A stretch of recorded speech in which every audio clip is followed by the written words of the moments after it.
generation, ya'ni markazlashgan quyosh o'tilikli tizimlar. Ya'ni taqsimlangan quyosh o'tilikli tizimlari deganda biz tushunishimiz kerak.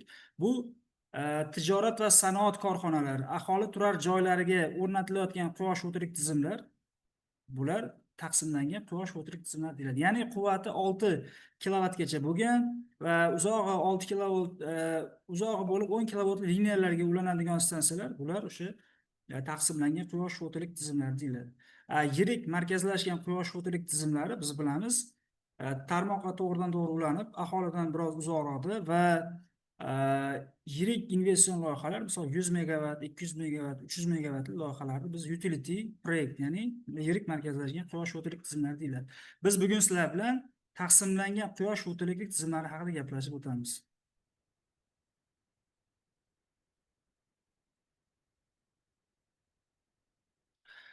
Taqsimlangan quyosh o'tilik tizimlari o'zi ikki xil bo'ladi. BIPV deyiladi yoki BIPV deyiladi. BIPV degani Building Attached Photovoltaic, ya'ni binoga biriktirilgan quyosh o'tilik tizimlar. Ko'proq biz BIPV o'rnatamiz. Ya'ni bu nima degani? Misol uchun uyimizda tomimiz bor, tomimizga quyosh panelini o'rnatamiz. Yoki qanaqadir joylarda binoga qo'shimcha sifatida quyosh o'tilik tizimlarini o'rnatib ketamiz. Misol uchun, deylik, tijorat tashkilotlari yoki aholi xonadonlariga o'rnatilgan stansiyalarni tushunishimiz mumkin. Lekin BIPV tizimlar ham hozir zamonaviylashib, aholilarda, tadbirkorlik subyektlarida ko'proq qo'llanila boshladi. Ya'ni BIPV degani Building Integrated Photovoltaic System, ya'ni binoga integrallashgan fotovoltaik tizim. Ya'ni binoga o'rnatilganda nafaqat bu quyoshdan elektr energiya ishlab chiqarish, balki binoni ma'lum bir qismini, vazifasini bajarish uchun xizmat qiladi. Misol uchun deylik, o'tgan safar biz ko'rsatdik, Snekda, ya'ni exhibitionda longy roof degan panellarimiz bor. Ya'ni tomda ham vazifasini bajaradi, ham quyosh o'tilikli tizimlarni bajaradigan komplekt yechim. Yoki bo'lmasa longy roofni ko'rsatdik, mana rangli quyosh panellarini ko'ryapmiz. Bular ham binoni fasadi vazifasini bajaradi, ham quyoshdan elektr energiya oladi. Yoki bo'lmasa parkovkalardagi quyosh o'tilik tizimlari ham parkovka avtoturargoh vazifasini bajaradi, ham quyoshdan elektr energiya olib ishlab chiqarish vazifasini bajaradi. Demak, o'zimiz uchun bilib olishimiz kerak, tizim ikki xil bo'ladi. BIPV va BIPV turlariga bo'linadi. Demak, on-grid, off-grid va gibrid tizimlar, ya'ni biz bilamizki, quyosh o'tilik tizimlari ulanishiga ko'ra 3 xil turda bo'ladi: on-grid, off-grid va gibrid. Birinchi bo'lib, mana o'rtadagi on-grid haqida gaplashadigan bo'lsak, bu ommalashgan tizim hisoblanib, bu yerda invertorlar, ya'ni quyosh fotoelektrik sistemasi set bilan, ya'ni tarmoq bilan parallel ishlaydi. Ya'ni quyosh fotoelektrik tizimdan chiqayotgan elektr energiyasi iste'molga boradi, xonadon iste'moliga yoki tashkilotga. Agar undan ortib qoladigan bo'lsa, tarmoqqa boradi. Agar quyosh panelidan ishlab chiqarilgan elektr energiyasi yetmasa, ma'lum bir yetgan qismini iste'molga beradi, undan ortganini, yetmaganini tarmoqdan oladi. Demak, tarmoq bilan parallel ishlaydi. Buni bir qancha afzalliklari bor. Buni afzalliklardan eng asosiysi narxini arzonligida hisoblanadi. Ikkinchi afzalligi buni ulanish sxemasi va xizmat ko'rsatishda soddaligida hisoblanadi. Va uchinchisi sistemani ishlash muddati ko'pligida. Ya'ni bu yerda batareyalardan foydalanilganligi hisobiga umumiy sistemani ishlash muddati biroz muddat ko'proq hisoblanadi. Va buni eng asosiy kamchiligi quyosh fotoelektrik tizimi set bilan parallel ishlaganligini hisobiga, agar tarmoqda tok bo'lmaydigan bo'lsa, o'z-o'zidan quyosh fotoelektrik tizimi ham tok ishlab chiqarishni to'xtatadi va o'z-o'zidan tizim yaroqsiz, ya'ni ish holatidan to'xtab qolishi mumkin bo'ladi. Keyingisi avtonom stansiyalar. Avtonom stansiyalarda quyosh fotoelektrik tizimi chiqarayotgan elektr energiyasi to'g'ridan to'g'ri iste'molchiga uzatiladi yoki bo'lmasa energiya saqlash tizimlariga uzatiladi va bu yerda hech qanday tarmoq bo'lmaydi. Ya'ni bu tarmoqdan uzilgan off-grid, ya'ni tarmoqsiz quyosh fotoelektrik tizimlarini tushunishimiz mumkin. Ya'ni bu yerda ishlab chiqarayotgan elektr energiyaning ma'lum bir qismi iste'molga boradi, undan ortgan qismi esa akkumulyator batareyasiga boradi. Hali shu joyda bitta savol berib ketishdi. Off-grid tizimi bo'lsa, deylik, uni ishlab chiqargan quvvati xonadonning iste'molidan ham, batareyani elektr energiya qabul qilishdan ham ko'p bo'ladigan bo'lsa, nima bo'ladi degan savol berishdi. Aksariyat invertorlarda MPPT degan narsa bor, ya'ni maximum power point tracking deyiladi. Bu invertordan chiqayotgan quvvatni boshqara oladi. Misol uchun deylik, iste'molimiz 1 kilovat, batareyamiz soatiga deylik 5 kilovat quvvat qabul qila oladi xolos. Demak, maksimal 6 kilovat quvvat qabul qiladi xolos tizimimiz. Lekin bu yerda deylik 7 kilovat yoki 8 kilovat yoki 10 kilovat quyosh paneli tok ishlab chiqaryapti. Shu holatda nima bo'ladi desak, bu yerdagi invertor kuchlanishni ko'tarib, to'kishni kamaytirish orqali kelayotgan quvvatni iste'mol va batareyani quvvatiga moslab kamaytirib berib ketaveradi. Buning asosiy afzalliklari tarmoqqa bog'lanmagan yoki bo'lmasam ba'zi uzoq hududlarda elektr tarmog'i yetib bormagan hududlarda tarmog'ini olib borishga nisbatan narxi birmuncha arzonroq va tezroq hisoblanadigan tizim hisoblanadi. Lekin buning eng asosiy kamchiligi bu tizimni o'rnatayotganda siz o'sha qancha vaqt sizga elektr energiya kerak bo'lishini hisoblab o'rnatadigan bo'lsangiz, katta hajmda akkumulyator batareyasini qo'yish kerak bo'ladi va buni hisobiga narxi juda ham qimmat bo'lib ketadi. Hamda batareyani to'g'ri hisob-kitob qilish jarayoni ham birmuncha murakkab bo'lib, bunga xizmat ko'rsatish ham bir qancha qiyinroq hisoblanadi.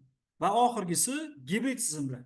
On-grid tizimi bilan off-grid tizimini qo'shilgani, ham tarmoq bor, ham akkumulyator batareyasi bor.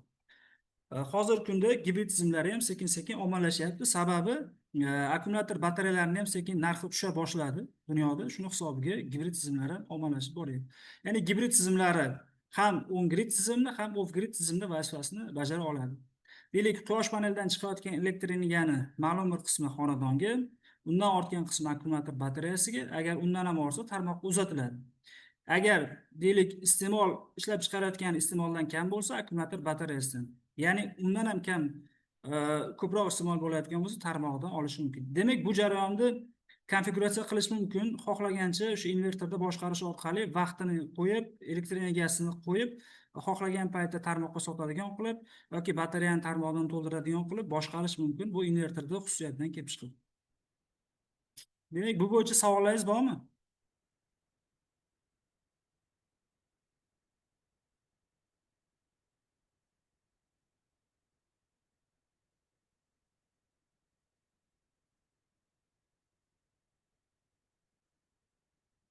Demak, savollaringiz bo'lmasa, biz keyingi slaydga o'tamiz.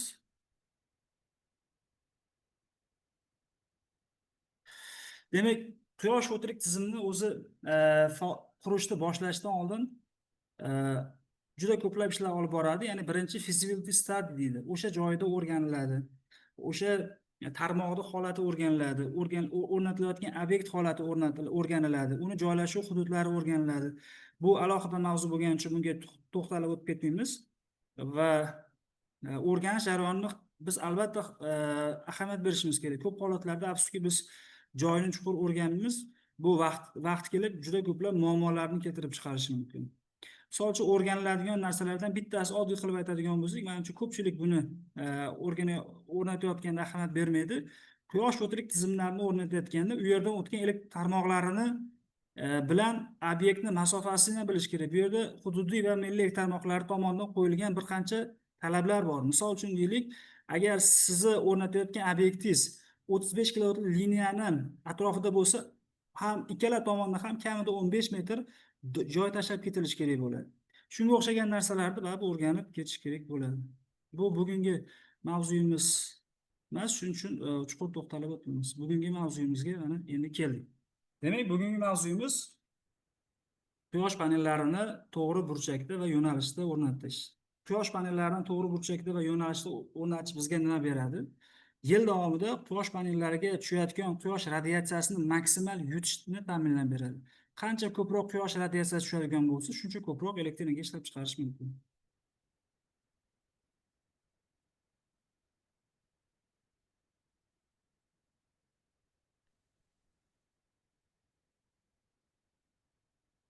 Demak, ketdi. Quyosh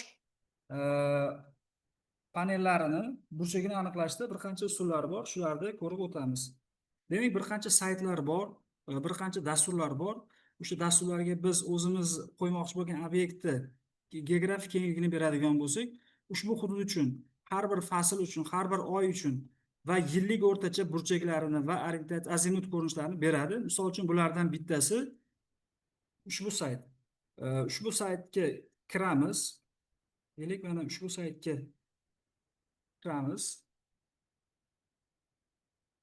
Bu yerda aytyaptiki, saytni ma'lumotlarni kiritsak bo'ladi yoki bo'lmasam to'g'ridan to'g'ri shu saytimizni bilamiz. Mana Yo'l aka bilan ko'rsatib o'tib ketdi. Demak, mana e, Google kartaga kiradigan bo'lsak, o'zimiz o'rnatmoqchi bo'lgan joyda nomini yozsak ham bo'ladi. Misol uchun deylik, bizni ofisimizga kiritadigan bo'lsak, Bog'i Ravon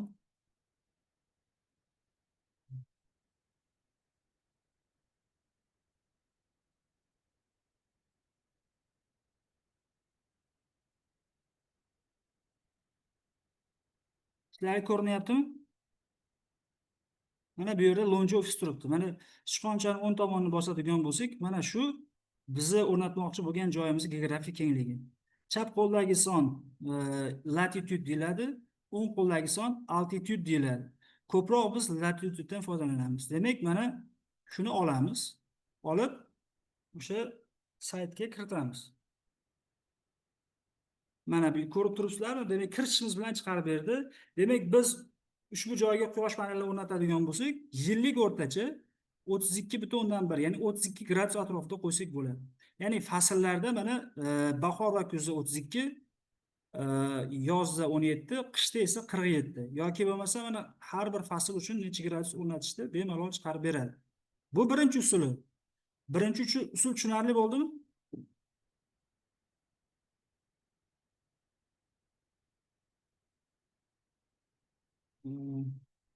Birinchi usul tushunarli bo'ldimi?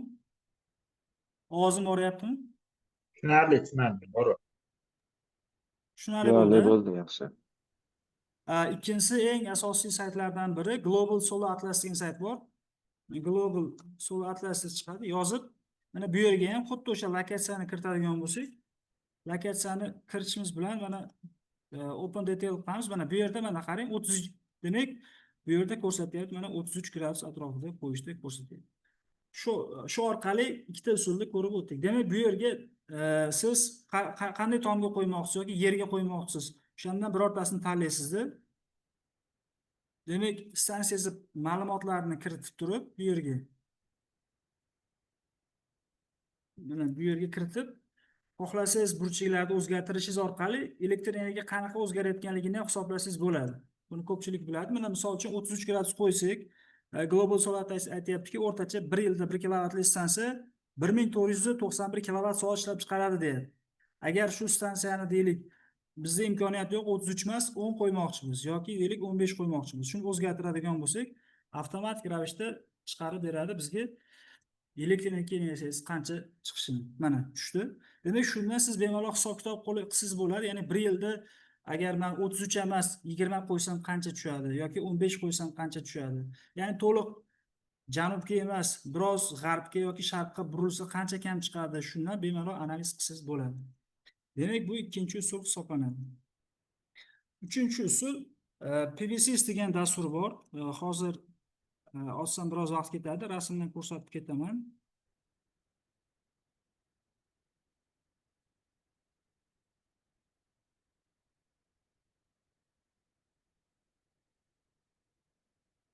Mana PVSysda lokatsiyani kiritadigan bo'lsangiz, xuddi shunaqa oyna ochiladi. Oynadan orientation bo'limiga kiradigan bo'lsangiz, mana bu yerda ko'rsangiz, mana quyosh panelining burchagi va azimuti turibdi. Xuddi shu burchak bilan azimutini o'zgartiradigan bo'lsangiz, mana bu yerda ko'rishingiz mumkin, quyoshdan kelayotgan radiatsiyaning yutilishi ko'rsatilgan. Va bu yerda mana to'g'ri burchakda o'rnatilgani uchun nima? Yo'qotish 0. Agar burchakni kamaytiradigan bo'lsangiz, necha foiz yo'qotishingizni ko'rsatadi. Demak, siz shundan ham bilishingiz mumkin. Demak, men bu yerga 40 gradus emas, 15 gradus qilsam qancha elektr energiya yo'qotaman yoki to'liq janubga emas, g'arbga yoki sharqqa biroz bursam qancha yo'qotaman deb bemalol shundan ham ko'rsangiz bo'ladi. Demak, bu uchinchi usul hisoblanadi.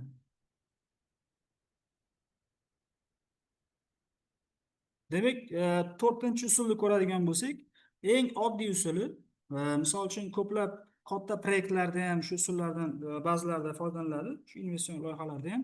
Misol uchun deylik, mana bu yerda yuqorida aytib o'tib ketdimki, mana shu chap qo'ldagi son bizda latitude deyiladi, ya'ni geografik kenglik deyiladi. Shu geografik kenglik agar 0 dan 25 oralig'igacha bo'ladigan bo'lsa, siz ushbu geografik kenglikni 0,87 ga ko'paytirib turib, o'sha burchakni olib kelsangiz bo'ladi. Agar geografik kengligingiz 25 dan 50 gacha bo'ladigan bo'lsa, geografik kengligini 0,7 ga ko'paytirib, bunga 3,1 ni qo'shib olib ketsangiz ham bo'ladi. Agar sizni geografik kengligingiz 41 50 dan yuqori bo'ladigan bo'lsa, o'rnatish burchagini 45 olib ketsangiz bo'ladi. Demak, bu 4-usul hisoblanadi. 5-usul to'g'ridan to'g'ri quyosh panellari ushbu hududni geografik kengligini olib ketish. Misol uchun deylik, mana hozir bizning hududimiz geografik kengligi 41,3 turibdi. Demak, Longini ofisiga 41,3 qo'yib ketsak ham bo'ladi. Demak, shu 5 ta usul bor. Shu 5 ta usulni tahlil qilib, o'zingizga qulayroq versiyani tanlab olib ketsangiz bo'ladi. Savollar bormi bu bo'yicha? Savol bo'lsa, bemalol bersalaringiz bo'ladi. Balkim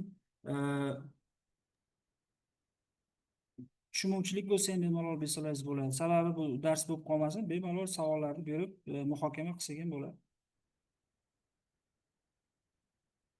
Assalomu alaykum. Alaykum assalom.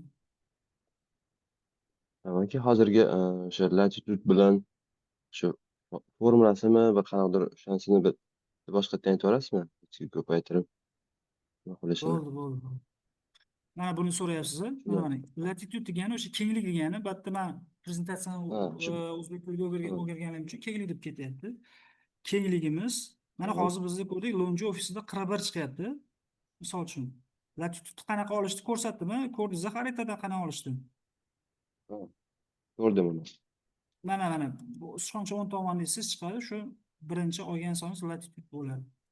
Misol uchun mana bizda 41 chiqyapti. Agar latitude 0 dan 25 gacha bo'lsa, agar dedik 30 chiqadi, 20 chiqadi bizning latitudeimiz bu.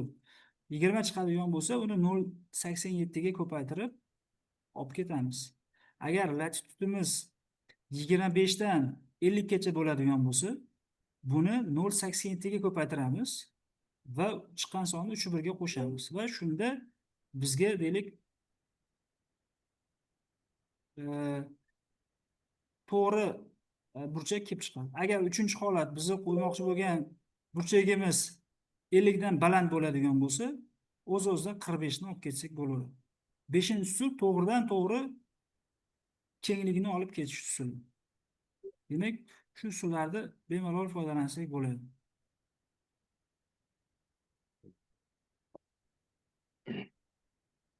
Savol tushunarli bo'ldimi? Bo'ldi, tushunarli. Rahmat.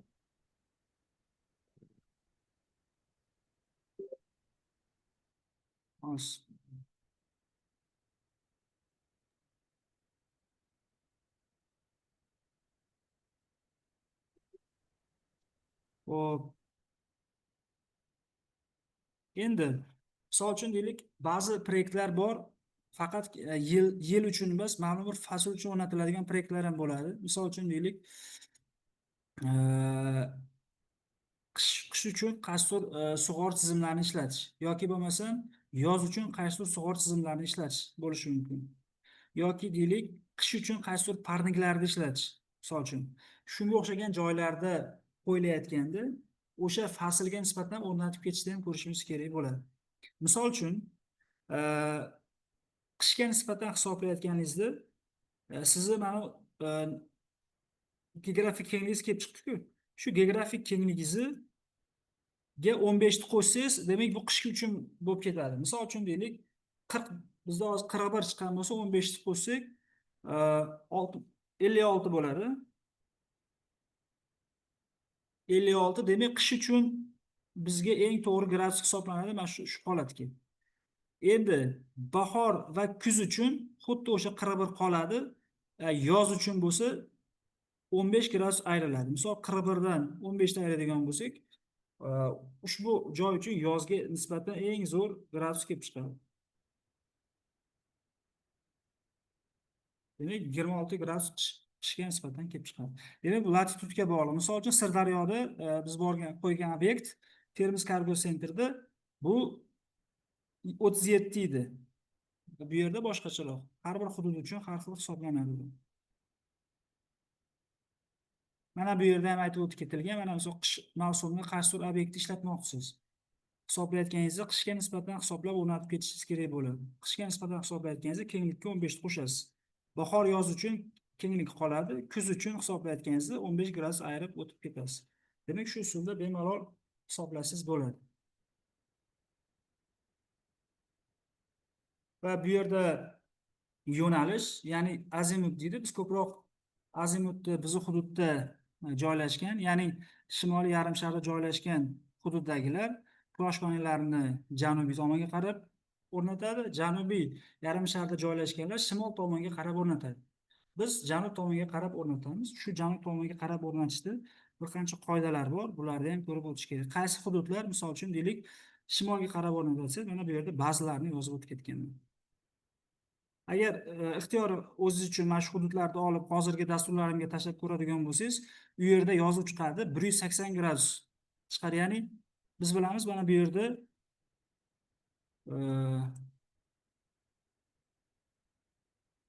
janub bo'lsa, shimol,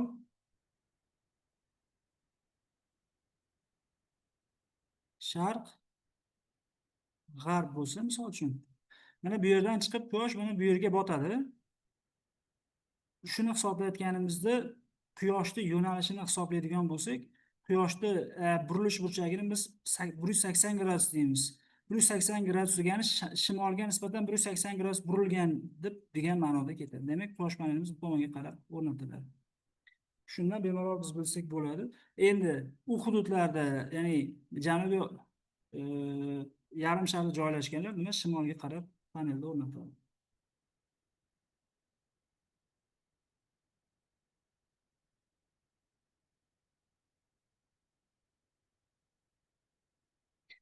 Sizlarda savol bormi shu bo'yicha?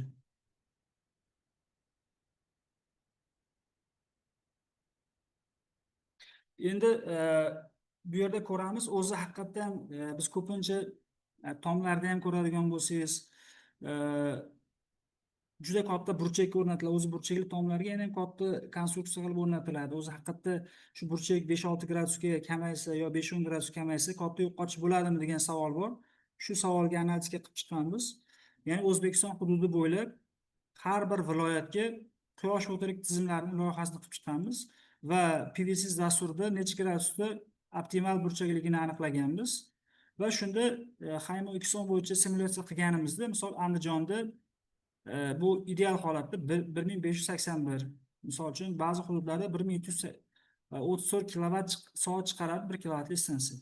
Shuni hisob kitob qilganimizda shunda aniqlaganmizki, demak biz har doim ham janubga to'g'ri holatda yoki har doim ham to'g'ri 33 gradusda qo'ya olmasligimiz mumkin. Demak shu burchak kamaysa, demak to'g'ridan to'g'ri janubga qaramasa qancha kam bo'ladi degan hisob kitoblarni qilganimizda bu natija kelib chiqqan. Deylik, qiyaligimiz ya'ni 33 gradus emas 20 gradus bo'lganda, lekin to'g'ridan to'g'ri janubga qarasa mana ko'rishimiz mumkin, bor yo'g'i 71% yo'qotyapti.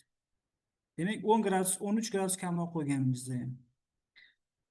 Ikkinchi holatda burchak to'g'ridan to'g'ri 33, lekin qiyalikni 20 gradus o'zgartirganimizda bor yo'g'i 1.14% yo'qotyapti.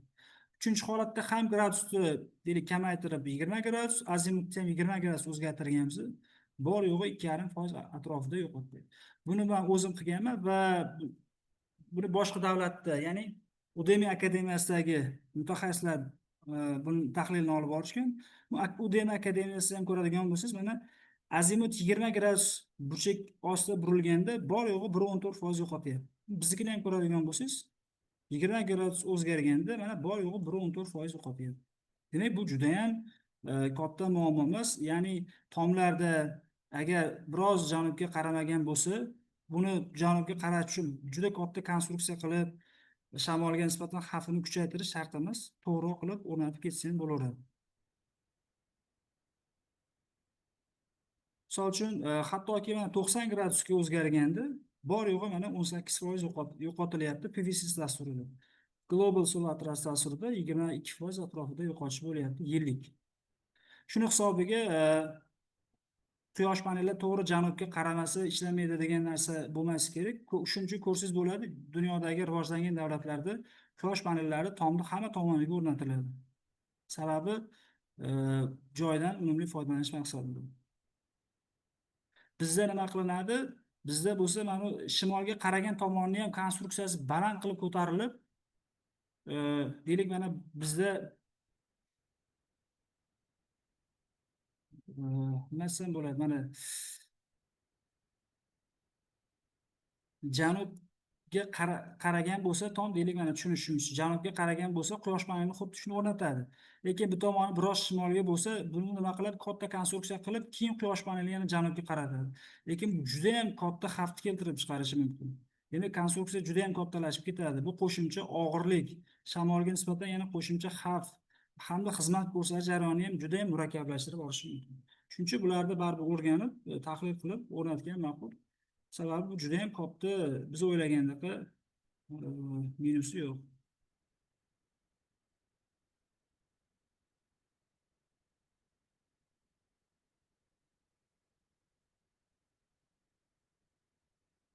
Demak, bu yerda ham ma'lumotlar bor. Kerak bo'lsa bularni ma'lumotlar ba'zilarini tashlab berishim mumkin. Shuning uchun bu ma'lumotlarni aytib o'tirmayman. Bugun keyingi bo'limimizga o'tib ketamiz. Demak, quyosh panellarini oraliq masofasini hisoblash.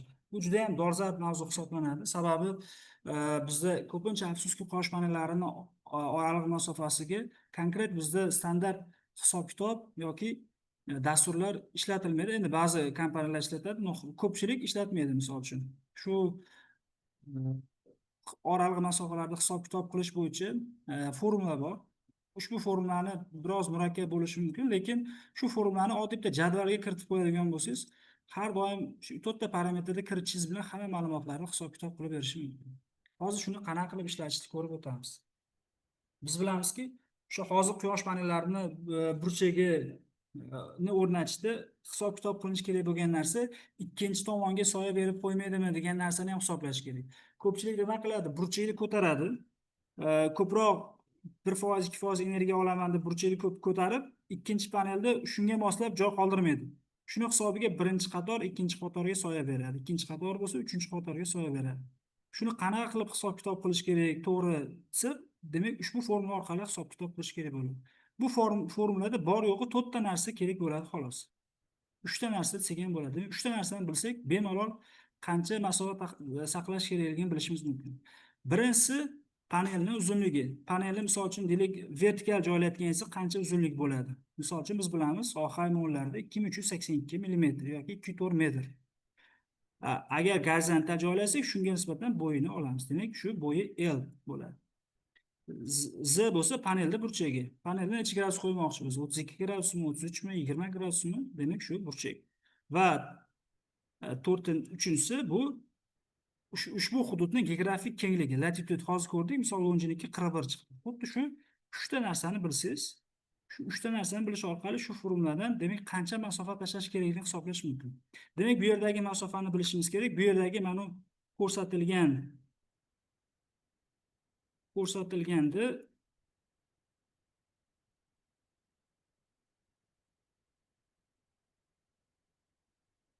mana bu yerdagi panelning tugashi bilan ikkinchi panelni boshlanishigacha bo'lgan masofani ko'rsatyapti. Ya'ni biz o'ylashimiz mumkin, mana bu D ni ko'rsatyapti deb o'ylashimiz mumkin. Yo'q. Bu D emas. Ya'ni bu yerdagi D bu panelning tugashi bilan ikkinchi panelni boshlanishi orasidagi masofa bo'lib ketyapti. Demak, standart ma'lumotlarda D deganda shu masofa aytib o'tib ketiladi. Ya'ni birinchi panelning tugashi bilan ikkinchi panelning tugashi D hisoblanadi. Uzr, hozir noto'g'ri ketib qoldi. Demak, birinchi panelning tugashi bilan ikkinchi panelning tugashi yoki birinchi panelning boshlanishi bilan ikkinchi panelning boshlanishi orasi D hisoblanadi. Demak, biz ushbu formuladan xuddi shuni topishimiz mumkin. Endi shundan kelib chiqib turib, biz bemalol hisoblasak bo'ladi.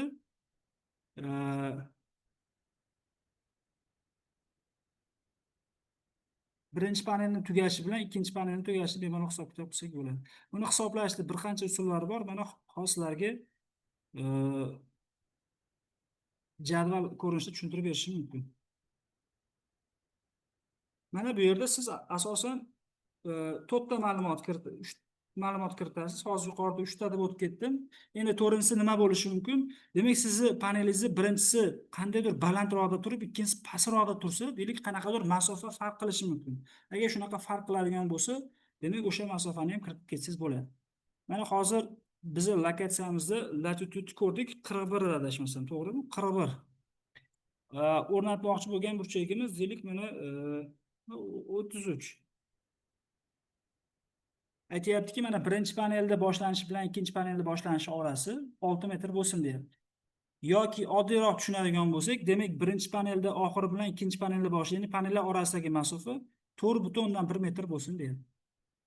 Demak, bemalol siz hisob-kitob qilsangiz bo'ladi. Mana bu yerda ham, mana bizni jadvalda ham ko'rishingiz mumkin. 33 kurasi burchagida 4,1. Mana bu yerda ham 4,1 turibdi. Endi ikki qatorlik panel bo'ladigan bo'lsa, ikki qatorli panelimizda bu panelimizni uzunligi 2 ga ko'paytiriladi va uni orasidagi masofaga biz nima qilamiz? Panellar orasida masofa bo'lishi kerak deb 20 mm qo'shib ketamiz. Shunda 4784 ni olib mana bu yerga 4784 ni yozadigan bo'lsak, aytayaptiki, panellar orasidagi masofa 8,2 metr bo'lsin deyapti. Endi hujjatlarda, rasmiy hujjatlarda ketadigani 12,29, ya'ni bu degani birinchi panel tugashi bilan ikkinchi panel tugashi degan masofa tushunsak bo'ladi. Xuddi shuni mana trackerning sistemaga ham qilib qo'yilgan. Ma'lumot kiritasiz, hamma ma'lumotlarni o'zi chiqarib beradi. Hamma kompaniya hech bo'lmasa o'zi uchun bitta shunaqa jadval qilib olsa, sababi bu juda jiddiy narsa. Hozir bundan keyingi ma'lumotlar soyalanish qancha energiyani yo'qotishini, qanaqa xavflar olib kelishini ko'ramiz. Shunda bilsangiz bo'ladi bu jiddiy muammoligini. Bizda ko'p kompaniya himoya vositalariga ham beradi, panellarga ham beradi, invertorlarga ham beradi, lekin o'rnatishdagi masofa yoki bo'lmasa qaysi obyektlar orqali soya tushishiga ko'proq ahamiyat bermaydi. O'zlarini ham kuzatsalar ham bo'ladi. Instagramda quyosh paneli o'rnatgan kompaniyalar loyihalarini ko'ring, aksariyatda soyalanish bor. Aksariyat holatda quyosh panellarini soya joyiga o'rnatib qo'yishadi. Menimcha ko'pchilik buni xavfini real his qilmasa kerak. Sababi agar real qancha energiyani tushishini agar ko'rganda hech qachon unaqa soyaga qo'ymagan bo'lardi. Demak, mana bu hisob-kitob qilinayotgan formula nimaga asoslanib hisoblangan? Bu hisob-kitob qilingan formula qishda 21-dekabr holatiga quyosh panelini birinchi qatoridan ikkinchi qatoriga soyalanish 9 dan 3 gacha bo'lgan oralig'ida tushmaslik sharti bilan qo'yilgan. Demak, qishda 21-dekabr kuni 9 dan 3 gacha quyosh paneliga soya tushmasa, demak yil davomida soya tushmaydi degan ma'noda ketaveradi. Tushsa ham kun botayotganda yoki kun endi chiqayotganda tushadi. Bu juda ham katta xavf tug'dirmaydi. Shuning uchun Lonji kompaniyasida ham yoki boshqa tashkilotlarda ham ko'rsangiz, 9 dan 3 gacha bo'lgan oralig'ida soya bo'lmasin degan talab qo'yadi. Savollar bormi bu bo'yicha?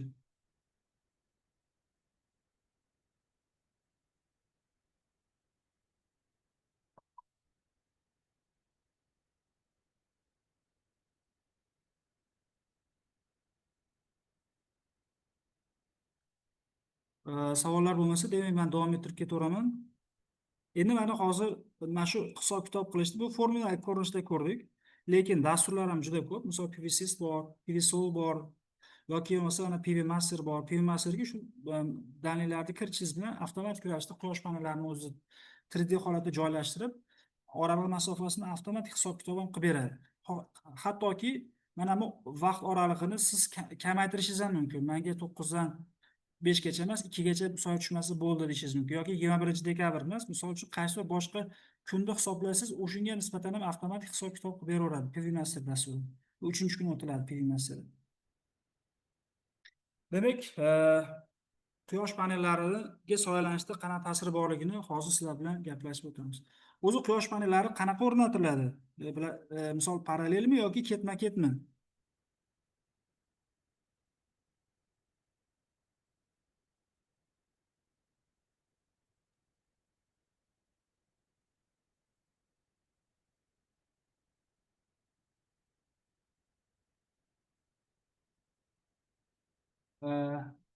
Javob bormi? Qani quyosh panellarini biz hozir qanaqa ulaymiz? Parallel ulaymizmi yoki ketma-ket ulaymizmi?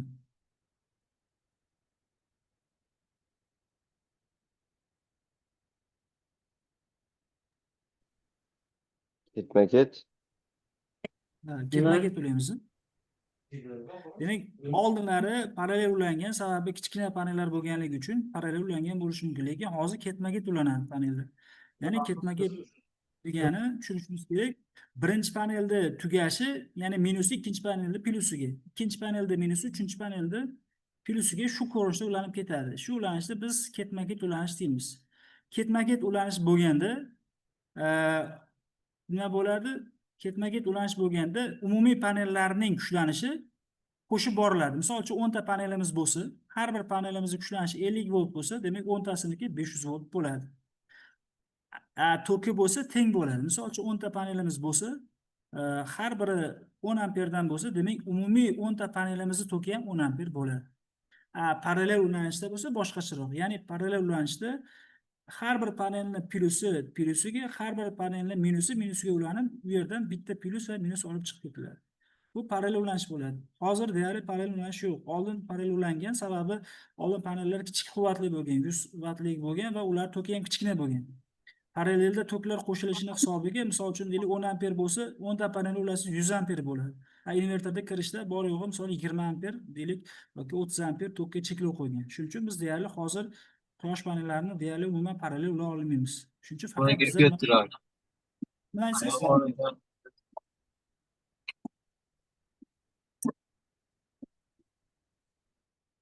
Demak, qaranglar, mana misol uchun parallel ulaganda birinchi holatda hamma standart panellar ulandi. Hammasi 6 voltdan 3 amperdan. Shunda umumiy panellarda kuchlanishi 18 volt bo'lyapti. Umumiy panellarda toki bo'lsa 3 amper bo'lyapti. Ikkinchi holatda ko'radigan bo'lsak, har xil kuchlanishli panellar ulayapti. Bittasi 5 volt, bittasi 7 volt, bittasi 9 volt. Demak, bunda hech qanday muammo yo'q, hammasini kuchlanishi qo'shilyapti. Va toki bir xil bo'lganligi uchun 3 amper qolyapti. Uchinchi holatda ko'radigan bo'lsangiz, har xil kuchlanishli panellarga har xil amperli panellar ketma-ket ulanyapti. Shunday ko'rsangiz, kuchlanish qo'shilyapti, lekin toki teng bo'lishi kerak-ku ketma-ket ulanganda hammasiniki. Endi shunda tokni eng kichkinasini oladi. Misol uchun qaysidir biri 1 amper, qaysidir biri 3 amper, bittasi nima 5 amper. Shunda 1 amperlik panelda tokini oladi va butun sistema 1 amper uchun ishlaydi. Endi nima bo'ladi degan savol bo'lsa, bizda panel soyalanigan bo'lsa, soyalansa, mana oddiy bitta stoykani qanaqa soya berishi orqali grafikda kamayishini ko'rishingiz mumkin. Qarang, mana oddiy bitta soya hali bu ustiga tushgan yo'q, uzoqroqda turibdi, lekin qancha energiyani tushirib yuboryapti. Yoki mana bu o'tib ketishi bilan kichkina bitta oddiyroq qilib stoyka desak, stoykani o'zi mana qancha energiyani tushirib yuboryapti. Mana toki bilan kuchlanishning xarakteristikasini ko'rishingiz mumkin. Demak, bitta panelda toki, misol uchun qanchaga tushib ketadigan bo'lsa, bitta stringimizda 20 ta panel bo'lsa, 20 ta panel toki xuddi shunday tushib ketadi. Endi mana panellarni o'rnatganmiz O'zbekistonda. Shularda o'zingiz qancha tushib ketishini hisob-kitob qilsangiz bo'laveradi bemalol.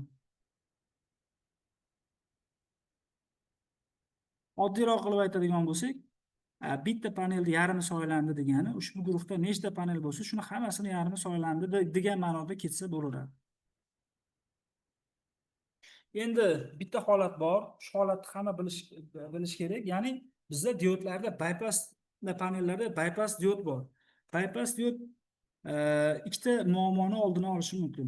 Birinchi muammo, yuqorida aytib o'tib ketdimki, mana misol uchun ko'rishimiz mumkin, mana bu yerda 10 ta panel bor. Har bitta panelda toki 8 amper, kuchlanishi bo'lsa 32,5 volt. Bitta panel mana soyalangan, ko'rgan bo'lsangiz. Yarmidan ko'p soyalangan. Yarmidan ko'p panel soyalanganligini hisobiga ushbu panel to'liq ishdan chiqyapti. To'liq ishdan chiqishini hisobiga tok kelib turib, shu panel diodlari orqali bunga kirmasdan aylanib o'tib ketyapti. Shuning uchun sxemada 10 ta panel emas, demak 9 ta panel bor deb hisob-kitob qilib ketyapti. Mana bu yerda ko'rsangiz 9 ta. Bu juda ham zo'r narsa. Sababi mana umumiy stringda nimasini ko'radigan bo'lsak,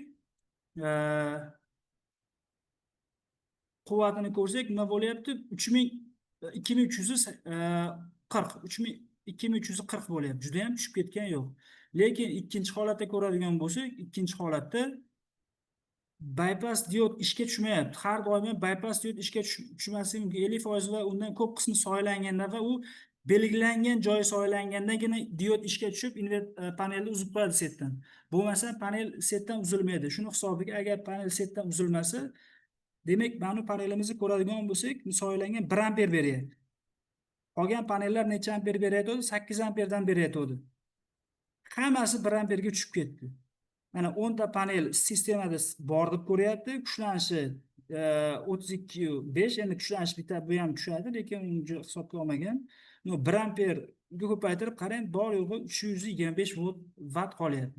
Bunda bo'lsa 2340 vatt qolyapti. Lekin invert paneldagi bypass diod ishga tushib, invert panelda setdan stringni ajratib qo'yish holatlari juda ham kam bo'ladi. Sababi ko'p holatlarda panel to'liq bloklanmaydi. Ma'lum bir qismi bloklanadi. Ma'lum bir qismi bloklanganda uni orqasidagi diod ishga tushib, panelda setdan ajratib qo'ymaydi. Va buni hisobiga umumiy string hammasi tushib ketib qoladi. Bu haqiqiy muammo. Endi bu yana nimani olib keladi? Yana qanaqa muammo desangiz, shu bloklangan panel qizib ketadi. Hamma elementdagi toklar ushbu bloklangan panel tomon harakatlanib shuni qizdirib oladi. Va bu o'z-o'zidan hotspotlarni keltirib chiqaradi. Panellarda ko'rsa sariq, qizarib qoladi, ya'ni qizarib, kuyib qolish holatlari bo'ladi. Shularni keltirib chiqaradigan narsa shu hotspot keltirib chiqaradigan narsa soyalanish bo'ladi. Demak, tushunarli bo'ldimi bu ma'lumot? Tushunarli aka. Rahmat, agar tushunarli bo'lmasa so'ranglar, sababi ma'lumot balkim ba'zilar uchun qiyin bo'lsa, so'rasa bo'ladigan. Tushunarli bo'lyapti. Aka, bu savol oxirida bo'ladimi yo berib ketsak ham bo'laveradimi? Bo'ladi, bu agar shunga oid bo'lsa berib ketsangiz bo'ladi. Mana bizni hozir Haymo 2 so'm bor-ku. Aha. Soyalanish bunga qanday ta'sir qiladi? Bu hozir hamma panellar uchun aytyapsizmi yo? To'g'ri savol beryapsiz. Demak, haymonda soylanishga qarshi funksiyasi bor-ku, to'g'ri, shuni aytmoqchisiz, to'g'rimi? Ha. To'g'ri, haymonda soylanishga qarshi funksiyasi bor. Bu degani quyosh panelini soylanishga qo'ysa bo'ladi degani emas. Misol uchun, standart panellar, mana deylik, mana shu 15 amperlik paneli soylanganda deylik, 10 amperga tushib qoldi. Haymon bo'lsa 12 amperga tushishi mumkin.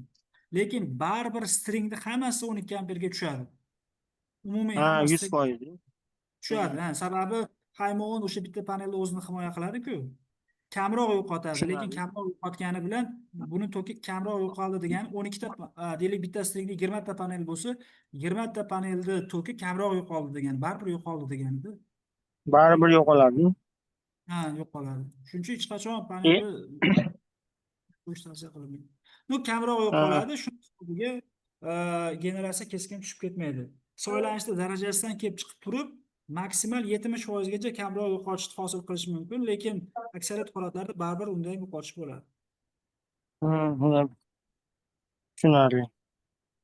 Keyin aka, mana Haymo 2 so'mda mana bitta kassetasi bor-ku. Aha.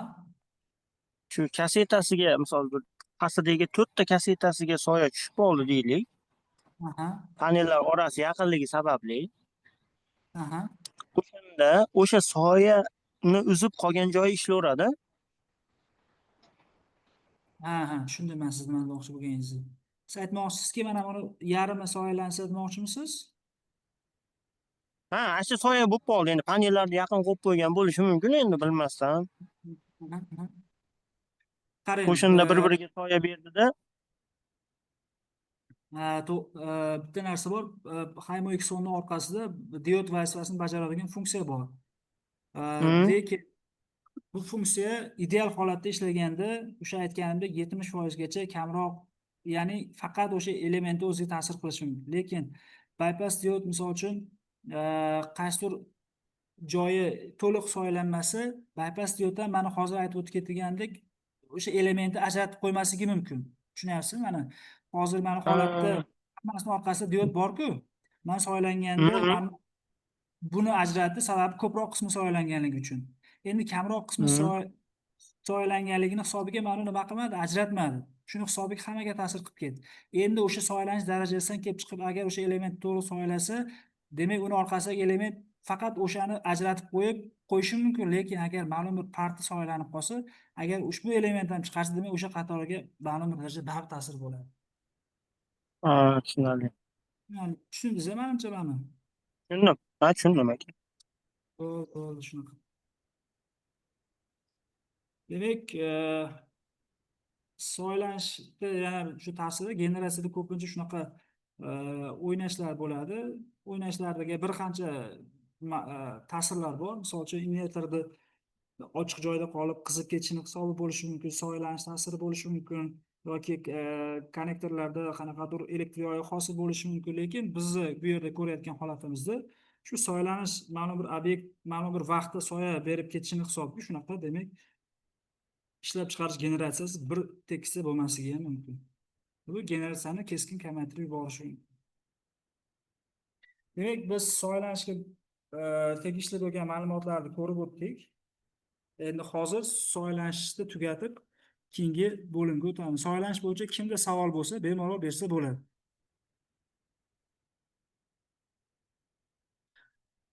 Demak, ketdi. Quyosh panellari o'rnatishda bir qancha talablar bor.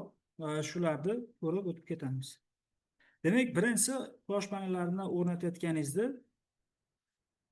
quyosh panelining qiyalik burchagi 10 gradusdan kam bo'lmasi kerak.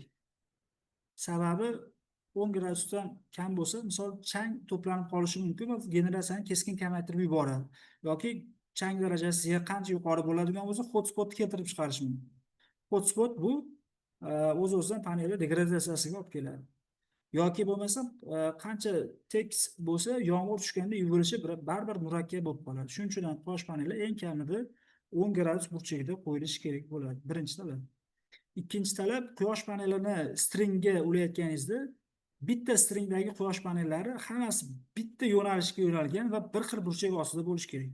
Demak, qarshi misol uchun mana 3 ta panelni mana deylik 6 ta yoki 7 ta panelga bitta guruhga qilib ula olmaysiz.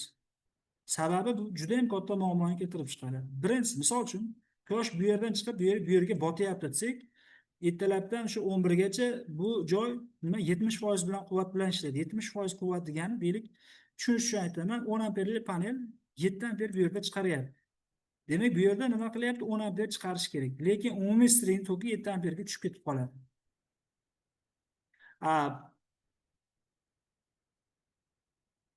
Botayotganda bo'lsa, nima bo'ladi? Botayotganda, demak, bularga ko'proq tok chiqarib, bunisi kamroq chiqarish mumkin. Shuning uchun talab bo'yicha bitta stringda hamma tok panellar bir xil burchakda bo'lishi kerak. Keyingi talab, panelda eng pastdagi nuqtasi mana pastda bo'ladi. Yerlarga o'rnatganimizda yoki tomga o'rnatganimizda yerdan ma'lum bir balandlikda bo'lishi kerak. Sabab qanaqadir obyekt ozgina soya berib qolishi yoki qanaqadir yerda bo'lsa, o'to'lanlar bo'lsa, o'sha pastni to'sib qolib, generatsiyani tushirib yubormasligi kerak bo'ladi va shamolni shu sirkulyatsiyasini ham osonlashtirish uchun yerdan ozgina balandda bo'lishi kerak. Endi bu bo'yicha Longi kompaniyasida aniq son yozib ketilmagan, lekin O'zbekistonda standartida ko'rganimda, hozir lekin ushbu standart nimasini yo'qotgan, ish faoliyatini to'xtatgan, vaqti tugagan, muddati o'tgan, lekin o'sha yerda 30 sm bosim ketgan. Va keyingisi panel bilan tom orasidagi masofa, mana bu yerdagi masofa kamida 10 sm bo'lishi kerak. Sababi issiq havo aylanib, sovuq havo kirib, sirkulyatsiya bo'lishi kerak va buni hisobiga paneldagi havoni qizib ketishini oldini olish kerak. Qancha panel temperaturasi ko'tariladigan bo'lsa, uni foydalash kapasiteti shuncha tushib ketadi. Shuni oldini olish kerak bo'ladi. Va keyingisi panellarni bir-biriga ulayotganingizda, mana ko'p kompaniya ahamiyat bermaydi. Mana ko'rsangiz, buni ham katta kompaniya o'rnatgan. Orasida masofa qoldirmagan. Bu nimani olib keladi? Panellarning sinishiga shu ham sababchi bo'ladi. Sababi panelning ramkasi issiqda kengayadi, sovuqda torayadi. Kengayman deganda panelda orasida joy bo'lmaydigan bo'lsa, bir-birini siqib shishani sindirib qo'yishi mumkin bo'ladi. Shuni hisobiga eng kamida 10 mm bo'lmasa 20 mm joy tashlab ketish kerak bo'ladi panellar orasida. Ham vertikaliga, ham misol uchun yonma-yon, ham teva joydan joy tashlab ketish kerak bo'ladi. Va eng oxirgisi shu panelda mana bu yerda suv chiqib ketishini ta'minlaydigan joylari bor. Shu joylari metal konstruksiya orqali to'silib qolmasligi kerak. Bu ba'zi talablar. Asosiy talablar shular. Demak, Bu bo'yicha savol bo'lmasa, keyingi mavzuga o'tib ketsak bo'ladi. Quyosh panellarini datasheet ma'lumotlari bizga juda ham kerak bo'ladi. Quyosh panellarini parametrlari nima uchun kerak degan savol bor. Misol uchun deylik, standart sharoitdagi uni parametrlari yoki kabelning uzunligi, uni massasi yoki uni o'lchamlari birmuncha proyektdagi jarayonlar uchun kerak bo'ladi. Misol uchun quyosh panelini standart ma'lumotlari quvvatni hisoblash uchun kerak bo'ladi. Misol uchun 10 kilovatli stansiya qo'ymoqchisiz. Demak, 650 vatli paneldan nechta qo'yishim kerak deyish uchun uni standart ma'lumotlarni bilishingiz kerak bo'ladi. Endi uni toki kuchlanishi bo'lsa nima kerak, nima uchun kerak bo'ladi? Stringlarni hisob-kitob qilish uchun kerak bo'ladi. Stringga misol uchun nechta panelda ketma-ket ulay olaman siz, uni maksimal kuchlanishini va minimal kuchlanishini va uni o'rtacha o'sha maksimal toklarni bilishingiz kerak bo'ladi. Shundan kelib chiqib stringni hisoblasangiz bo'ladi. Hozir stringni hisoblashni bundan keyingi slaydda ko'rib o'tib ketamiz. Yoki bo'lmasa panelda biz bilamiz kabel ikki xil kabel bo'ladi. Short kabel bo'ladi, long term kabel bo'ladi. Short term kabellar vertikal o'rnatishda bemalol yetadi. Misol uchun panellarni vertikal o'rnatsangiz, bemalol bir-biriga ulab ketish uchun yetadi. Bu yana ham yaxshi. Misol uchun long term ishlatsangiz, kabelingiz buralib, osilib turadi va ham bu qo'shimcha rasxodlarga keltirib chiqaradi, isrof bo'ladi. Agar long term qachon kerak bo'ladi siz panellarni gorizontal holatda o'rnatayotganingizda plyusdan minusga olib borish uchun nima bo'ladi? Ko'proq kabel kerak bo'ladi. O'sha holatda sizga long term kabellar yaxshiroq bo'ladi. Sababi siz qo'shimcha konnektor orqali nima kabellar ulab ham isroflar kamayadi, ham konnektorga ketadigan xarajatlar birmuncha kamayadi. Shu holatda demak long term kerak bo'ladi. Va panelda o'lchami nima uchun kerak bo'ladi? Panelda o'lchami panelni gorizontal va vertikal joylashtirishda, misol tomni holat har xil bo'lsa, shundan kelib chiqib uni joylashish kerak bo'ladi. Endi panelda temperatura koeffitsentlari nima uchun kerak bo'ladi? Stringni dizaynini hisob-kitob qilish. Misol bitta panelda bitta MPPT'sida ikkita string bo'lsa, har biriga nechtadan panel joylashtirish mumkin degan savolga shundan javob olib ketish kerak bo'ladi. Buni hozir keyingi slaydda ko'ramiz.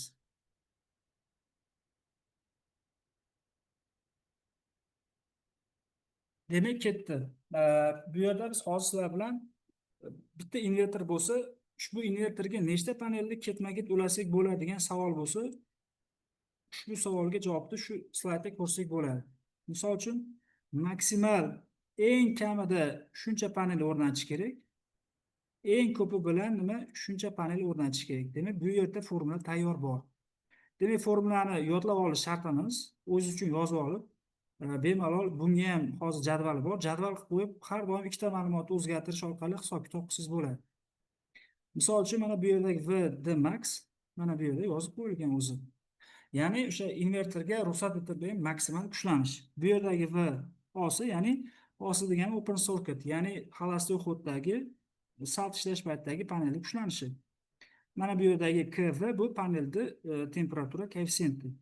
Bu yerdagi mana T shtrix va T eng kichkina va eng katta harorat. Biz bilamizki, quyosh panellari issiq bo'lgan paytda kamroq kuchlanish beradi, sovuq bo'lgan paytda ko'proq kuchlanish beradi.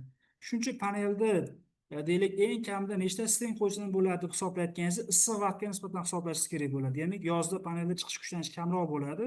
Shuning uchun demak eng minimal panelda hisoblayotganingizda yozga nisbatan eng ko'pi bilan nechta panel bitta stringga ula olaman deydigan bo'lsangiz, unda qishga nisbatan hisoblashingiz kerak bo'ladi. Demak, eng ko'pini hisoblayotganingizda bu yerga mana qishda haroratni qo'yasiz. Mana bu yerga qo'yayotganingizda nima? Yozda haroratni qo'yasiz.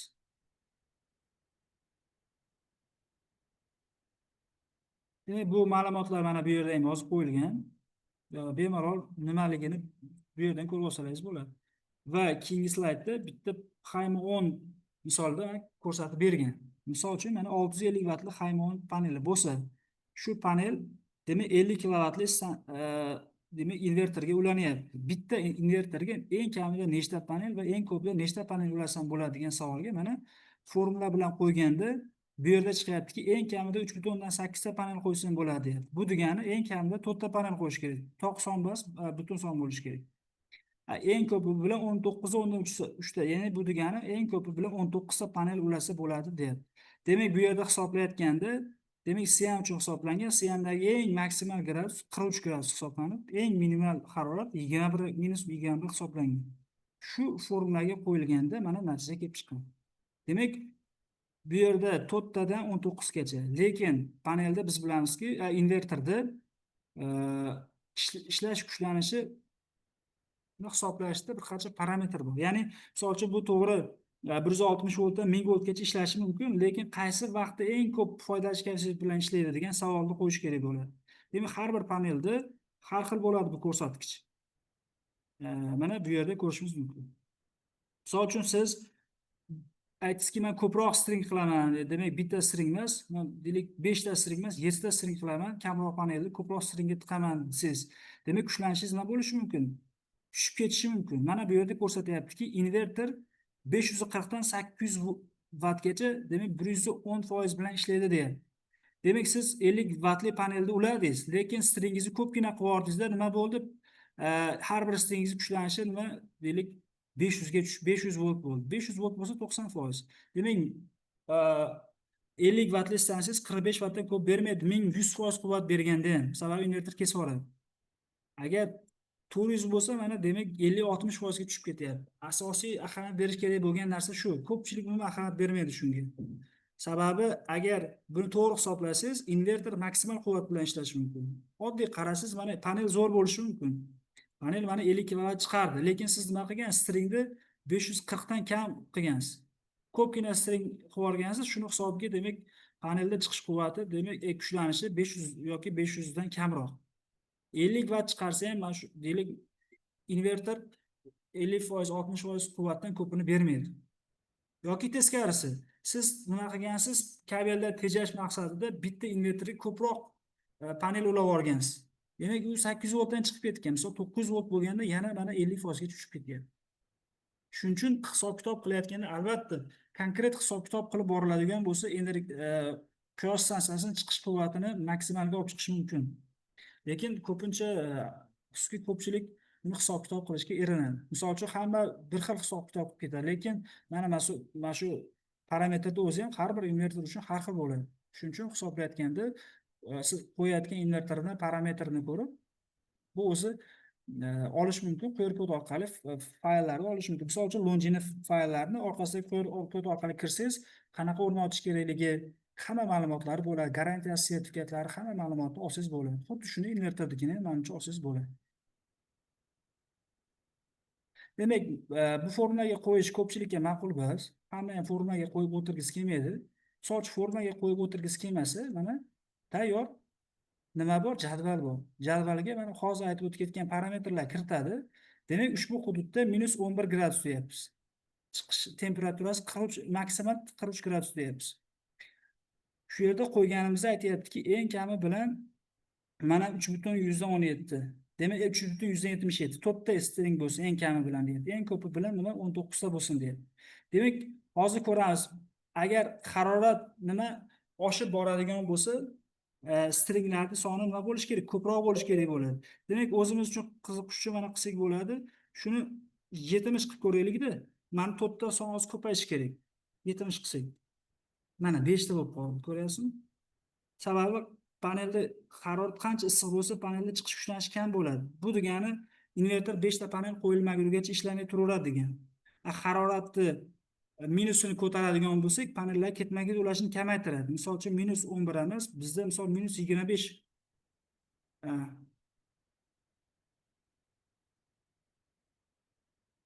-25 bo'lsa 19 emas, mana 18 tadan oshiq qo'yib bo'lmaydi deb chiqarib beryapti. Demak, bemalol shu holatda hisob-kitob qilsa bo'ladi. Ikkita 3 ta parametrlarni qo'yib olib, analitika qilish kerak va analitikadan kelib chiqib maksimal energiya olishni ta'minlash kerak bo'ladi. Mana bu yerda endi bu ham juda murakkab bo'lishi mumkin. Formula ham murakkab bo'lsa, jadval ham murakkab bo'lsa yoki PV sistemga ham kiritsangiz buni chiqarib beradi, lekin PV sistem agar mabodo murakkab bo'lsa, o'zingiz uchun oddiy qilib tushunsangiz bo'ladi. Mana harorat -10 gradus bo'lganda o'rtacha 8%, 10% atrofida panelni kuchlanishi ko'payadi. Ya'ni siz hisoblayotganingizda xolosтой xod kuchlanishini 10% ko'p deb olasiz. Misol uchun 50 voltli panel bo'lsa 55 vatt 55 volt chiqarishi mumkin qishda deb turib 55 ga nisbatan hisoblaysiz. Yozga nisbatan hisoblayotganingizda demak mana o'rtacha 11%, 70 gradus bo'lsa o'rtacha nima 11% kamroq chiqaryapti.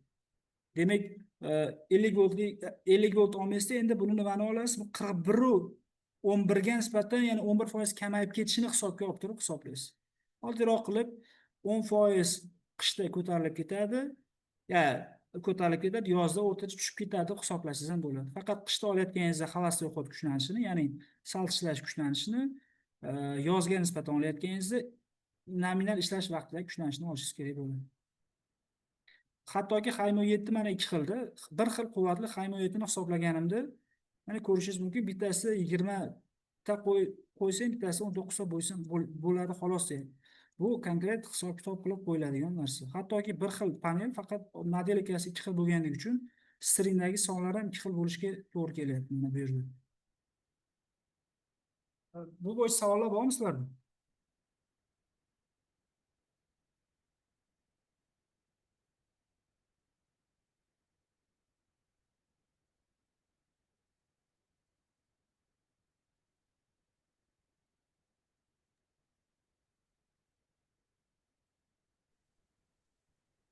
Hammaga tushunarlimi? Manda savol bor edi. Aha. Hop, Bermang bemalol bu so'zingiz. panelni o'sha issiqlik ko'rsatkichi, issiqlik ta'siri Longida hammasida bir xilmi yoki modellarda farq qilishi mumkinmi bu? To'g'ri Haymo savol 6 bilan Haymo 7. Hamma modelda har xil. Shuning uchun mana bu yerda alohida yozib qo'yilganda, sababi mana misol temperatura koeffitsiyenti misol uchun Haymo 7 da 0,28, Haymo 10 da 0,26. Bu yaxshi degani, qancha kichkina bo'lsa shuncha yaxshi. Issiq bo'lganda shuncha kamroq yo'qotadi degani. Demak, hamma panelda har xil, lekin juda ham kichkina, juda ham katta farq qilmaydi. Shuning uchun o'rtacha 15% olib ketsangiz, hammasiga tushib ketaveradi.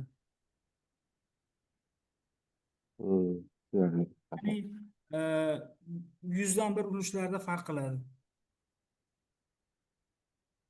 Tushunarli.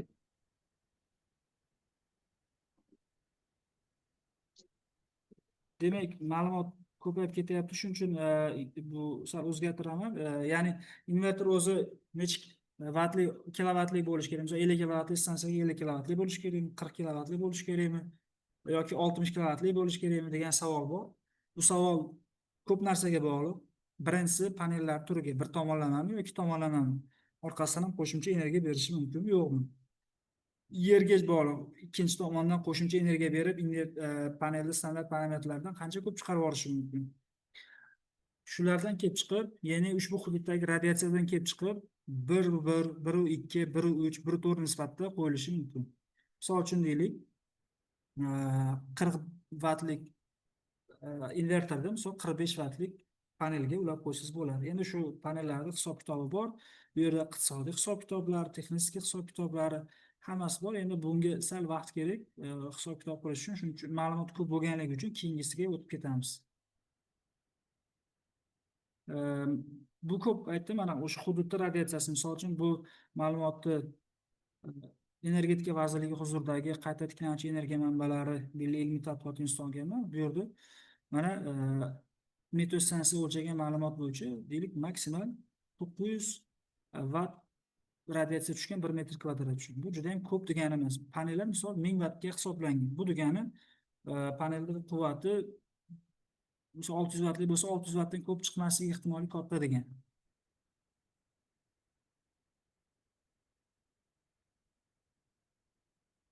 Demak, ketdi.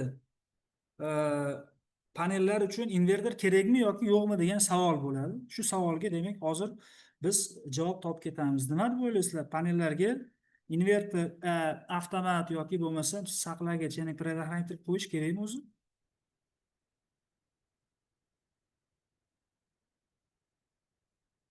Predohranитель o'zbekcha aytadigan bo'lsak, saqlagich, avtomat yoki deylik o'sha SPD deyiladi, kuchlanish ortishiga nisbatan himoya. Shular Kerakmi o'zi yo kerak emasmi?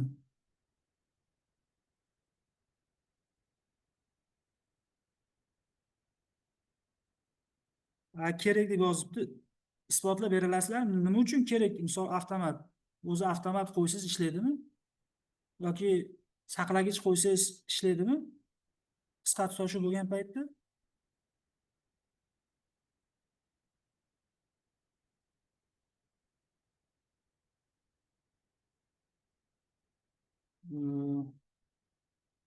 Bemalol tortinmasdan savolga o'zlaring bilgancha javob bersalaringiz bo'ladi. Asosiy muhokama bo'lsa ko'proq esda qoladi.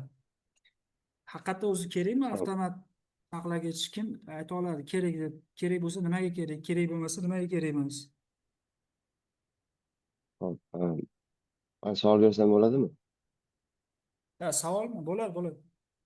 Yo'q, o'sha taklif, o'sha o'zimni fikrimni bildirsam. Aha, bo'ladi, bo'ladi. Hop, o'zi invertorlar o'zida o'sha himoya vositalari, himoya o'sha qurilmalari bor, to'g'rimi? Aha. Lekin bular asosan ko'pi bir martalik deb eshitgan edimda, o'sha bir marta bitta to'la o'sha qanaqadir kuchli impuls kelib qolganda yoki kuchlanish kelib qolganda himoya qilib beradi, lekin уже ikkinchi, uchinchi martalarda bu himoya qilib berishga nima deydi, kafolati yo'q deb eshitgan edimda. Aha. Lekin bu yoqda o'sha avtomat, misol uchun prezidental qo'ysangiz, bu ko'paytirib beradida himoyani. Mustahkamlab Qo'shimcha tarzda. ikki tomonlama himoyani ta'minlab beradi. Shunaqa. Tushunarli. Boshqalarda qanday fikr bor?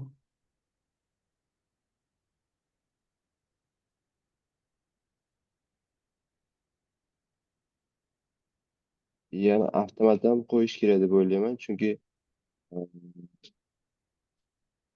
invertordan avtomatda shu o'chirishi, panellarni uzishi, o'sha uzib o'chirgichni o'chirganingizda sразу o'chmaydida, ma'lum bir vaqtdan keyin o'chadi.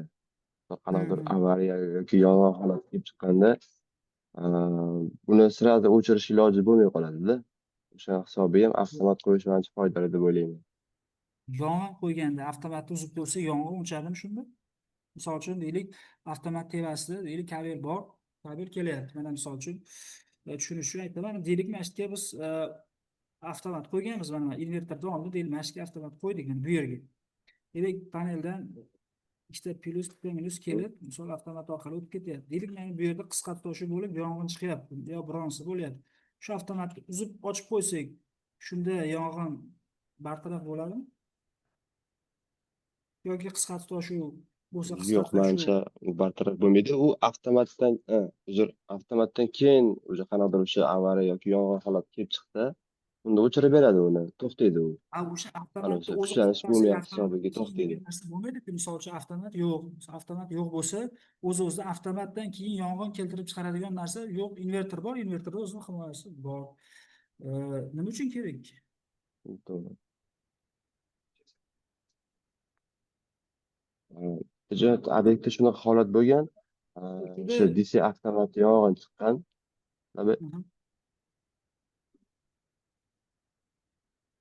Uzilib qoldi. Shunaqa DC avtomat yong'in chiqqan. Hech qanaqa uzish ilojisi bo'lmaganda, o'sha vaqtda birinchi DC avtomat paneldan kirishda birinchi avtomat DC avtomat qo'yilganda, menimcha o'sha payt yong'inni bartaraf qilish ancha oson bo'lardi. To'g'ri, agar to'g'ri ulansa, avtomatda qo'yish unaqa kerak ham yo'q. Bu xavfsizlik, qo'shimcha xavfsizlik chorasi deb o'ylayman. Boshqalarda fikrlar yo'qmi?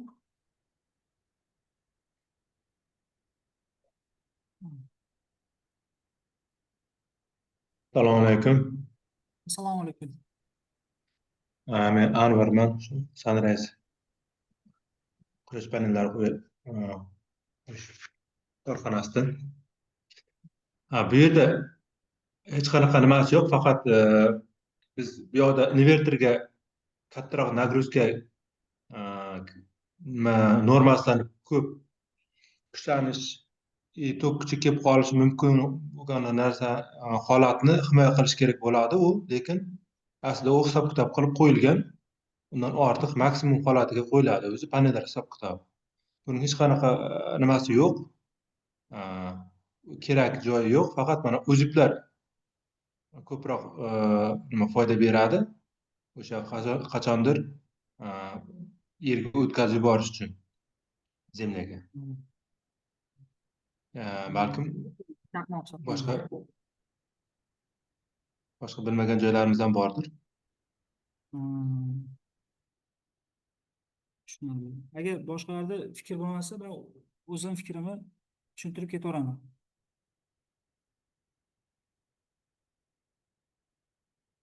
Demak, NEC standarti bor. NEC standarti bo'yicha yozib o'tib ketilgan. Agar panellardagi stringlar, ya'ni stringlarda soni parallel ulanishi ikkita yoki undan kam bo'ladigan bo'lsa, avtomat va saqlagich kerak emas. Qo'yganingizda ham baribir ishlamaydi. Agar 3 ta yoki undan ko'proq stringlar parallel ulansa, shunda kerak bo'ladi. Oldin bilsangiz, sxemalarda combiners box bo'lgan, oldingi panellarda combiner boxga hamma panellar kelib bitta ulanib, ya'ni hammasi parallel ulanib, keyin bitta plus minus bo'lib kirib ketgan oldin.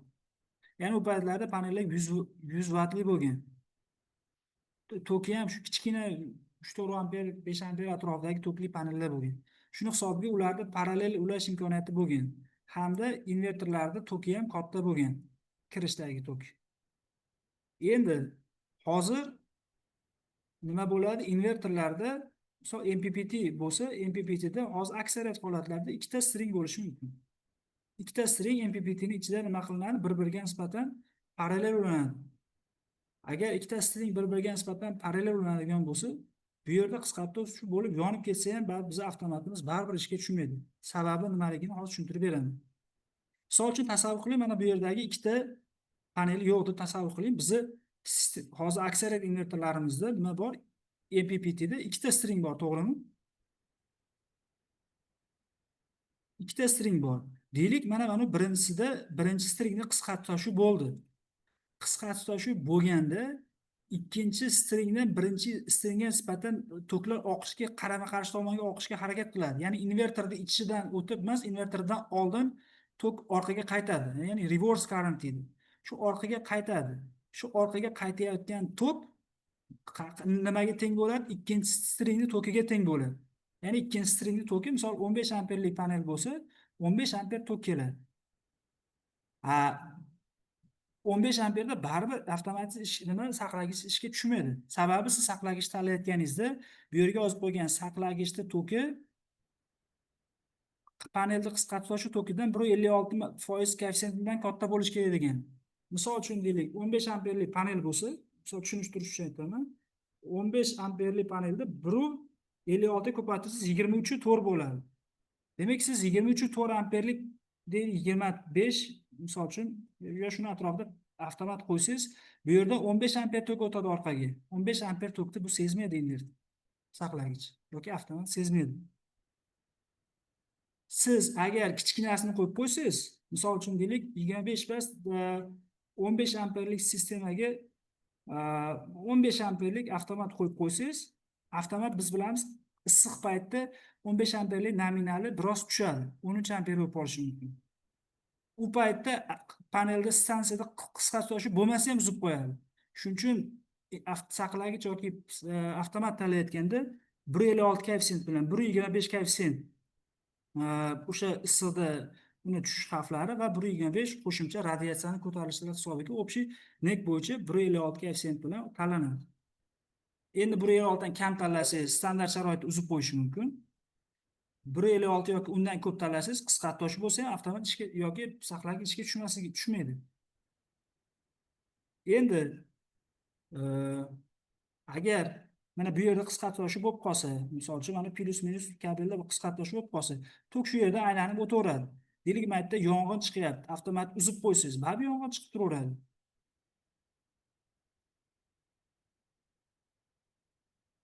Demak, bu yerdagi saqlagichlarning maqsadi qaytayotgan tokni himoya qilish. Ya'ni reverse currentni himoya qilish. Reverse currentda bu demak o'z-o'zidan ikkita parallel stringda bo'lsa himoya qila olmaydi, uza olmaydi. Endi Avtomatlarga keladigan bo'lsak, avtomatlarda, invertorlarda zamonaviy o'sha brend invertorlarda ichida o'zi himoya vositasi bo'ladi. Himoya vositasi ham e,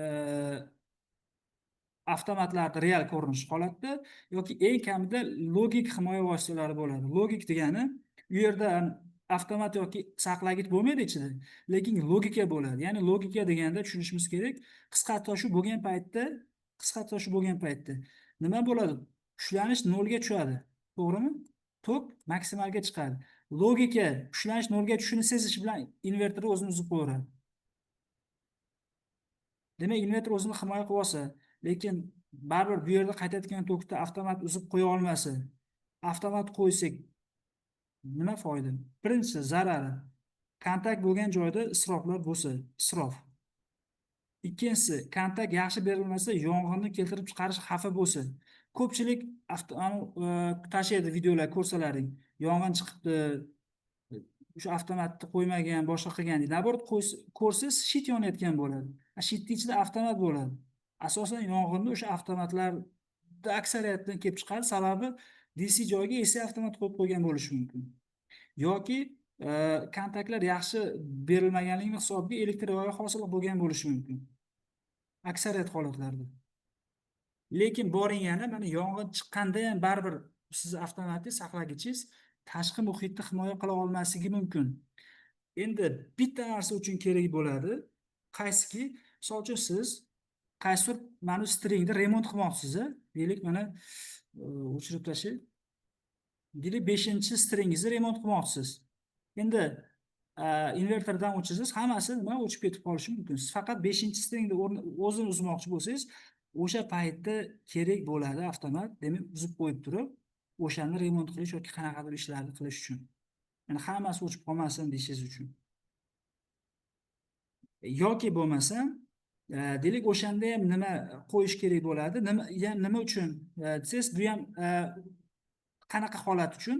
Misol uchun uzib qo'yib, to'g'ridan-to'g'ri remont qilaman deb konnektorlarni invertordan uzaman desangiz, elektr yoyi chiqishi mumkin. Sababi MPPTda ikkita paneli string bir-biriga parallel ulangan. Agar sizni stringlaringizni qaysi bittasida kuchlanish katta, qaysi bittasida kuchlanish kam bo'lib qolsa, kattasidan kichkinasiga invertor o'chgan bo'lsa ham nima tok oqayotgan bo'lishi mumkin. Invertoringiz o'chib qoldi, lekin nima tok oqayotgan bo'lishi mumkin. Sababi qaysi bitta kuchlanish ko'p, qaysi kam. Deylik, birinchi qatoringiz soyalanmagan, shuncha kuchlanish ko'p, ikkinchi qatoringiz soyalangan, kuchlanish kam. O'z-o'zidan nima bo'ladi? Ikkinchi stringdan birinchi stringga tok oqib turgan bo'ladi, invertor o'chiq bo'lsa ham. O'sha holatda stringni konnektor tortaman deganingizda elektr yoyi hosil bo'lib qoladi. Shuning uchun ikkala stringni avtomatlarni o'chirib qo'yib, bemalol konnektorni uzsangiz bo'ladi. Shu vazifalarni bajarishda demak avtomatni qo'yish mumkin. Bu avtomatni himoya qiladi deb qo'yish menimcha noto'g'ri.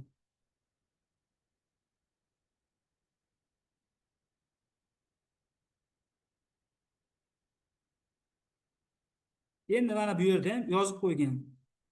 Parallel ulanadigan stringlarning sonidan 1 kamaytirib 1.25 ko'paytirsang va uni qisqartirishni ko'paytirsang, ushbu qisqartirish bo'lgan nuqtada hosil bo'ladigan tokni aytadi. Misol uchun deylik, endi unaqa kam, deylik 4 ta panel, 4 ta string parallel ulansa, o'z-o'zidan bittasi qisqartirish bo'lsa, demak 3 ta string qolgan bo'ladi.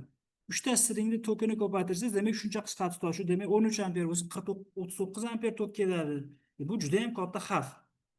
Haqiqatda shunaqa bo'lsa, 3 ta string, 4 ta string parallel ulansa, lekin 2 ta string parallel ulansa, undan birda ayirib tashlasangiz, bitta string qolsa va uni 25 ko'paytirsangiz, demak bitta string to'qi oqadimi qisqartirishi bo'lsa ham. Lekin siz 1.25 emas, 1.56 koeffitsient bilan avtomat tanlab qo'ygansiz va bu ishlamaydi o'z-o'zidan.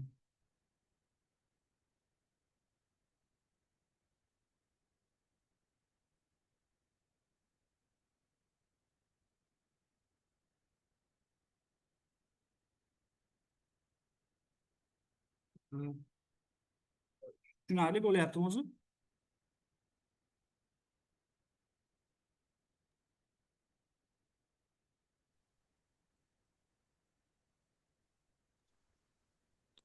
Tushunarli. Tushunarli. Mana bu yerda yozib ketgan. aytganki, agar degan siz o'ylayotgan bitta MPPTdagi stringlar 3 tadan kam bo'lsa degan, qachonki mahalliy mana bu yerda yozgan mahalliy o'rnatish qoidalari yoki me'yoriy talab qilingan taqdirda kerak bo'lishi mumkin deb ketgan.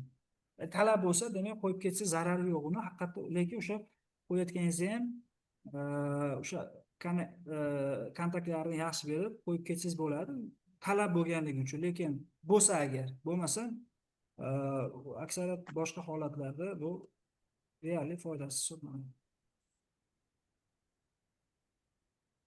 Zarar bo'lishi mumkin, nabarotiga ham xarajat bo'lishi mumkin. Mana ko'rsatib ketsam bo'ladi. Faqat buni men endi Huawei'ning sxemasini ko'ryapman. Balkim sizlarda boshqa inverter bo'lsa, sxemasini bir ko'rsalaringiz ham bo'ladi. Mana qarang, MPPT bor. MPPT ko'rsangiz, mana ikkita string kelyapti. Ikkita stringda ikkita plyus bir-biriga ulanyapti, ikkita minusi bir-biriga ulanyapti. O'z-o'zidan ichida avtomat bor. Mana bu yerda qisqartirish bo'lib qolsa, qayerda biri to'p mana shu ikkita plyus bir-biriga ulangani uchun buni o'zidan qaytib ketib qolishi mumkin bo'ladi. Avtomat ishga tushishidan oldin. Haqiqatda. Lekin o'z-o'zidan batga avtomat qo'yganingiz bilan bundan qaytayotgan to'p o'sha 15 amper qaytib turadi, u 15 amperni bu uzmaydi baribir.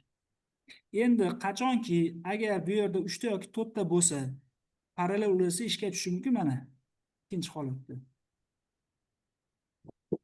Lekin mana ko'rsangiz, mana 250-330 amperlik, kilovatlik stansiyani ko'rsangiz, bitta MPPTda 4 ta nima? 4 ta string bor. Lekin 4 ta string bir-biriga nima parallel ulanmagan baribir batda. Qarang, ikkita string bir-biriga parallel ulangan, mana bitta ikkita string mana. Mana yana ikkita string parallel ulangan. Avtomatdan o'tgandan keyin ular yana bitta parallel bo'lib qolgan. O'z-o'zidan MPPTda 4 ta string bo'lgani bilan ham ikkita, birinchisi bilan ikkinchisi parallel, ikkinchisi bilan uchinchisi bilan to'rtinchisi parallel. Ular alohida, ya'ni bir-biriga bog'lanmagan. Shuni hisobiga to'rttalik bo'lsa ham, agar sxemasida ko'radigan bo'lsangiz, parallel bo'lmaydigan bo'lsa, baribir yana ishga tushmasligi mumkin. Lekin ko'rish kerak, boshqa inverterlarda haqiqatda to'ralasi bir-biriga parallel bo'lsa, unda lekin ishga tushishi mumkin.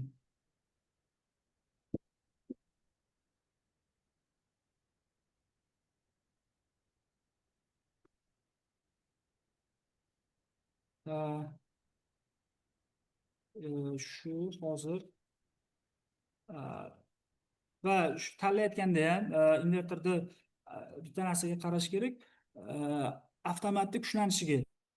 Avtomatik kushlanish qanday tanlanadi desangiz, avtomatik kushlanishi, misol uchun, quyosh panelini xolosтой xoddagi, ya'ni salt ishlashdagi kushlanishi. Misol uchun 50 volt bo'lsa, deylik 10 ta panel ketma-ket ulanyapti. Bu 500 volt bo'ladi. Demak, siz uni 1-2 ga ko'paytirish kerak. Sizni qo'yayotgan avtomatingiz kamida 600 volt yoki undan kattaroq kuchlanishlik avtomat bo'lishi kerak. Deylik, men aytda 15 ta panel bo'lsa, har biri 15 ta panel, o'zim uchun hisoblayman, 15 ta panel ketma-ket ulagansiz. Har bir panelda, misol uchun, salt kuchlanishi 50 voltdan. Buni 2 ga ko'paytirsangiz 900 volt.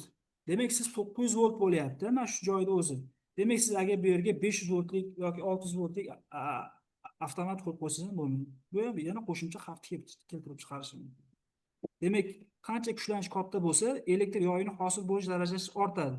Demak, bular kichkina avtomatda, misol, kontaktlar orasi yaqin bo'lsa, katta kuchlanishda elektr hosil bo'lish ehtimolligi ortadi degan.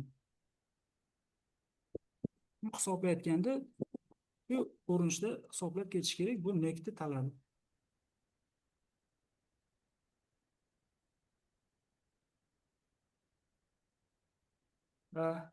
Tushunarli bo'ldimi o'zi? Tushunarli bo'lyaptimi? Ha, tushunarli. Rahmat. Keyingi ma'lumotimiz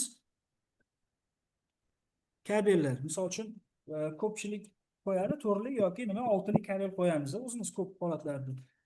Nima deb o'ylaysizlar? Qachon to'rtlik qo'yish kerak, qachon 6lik qo'yish kerak?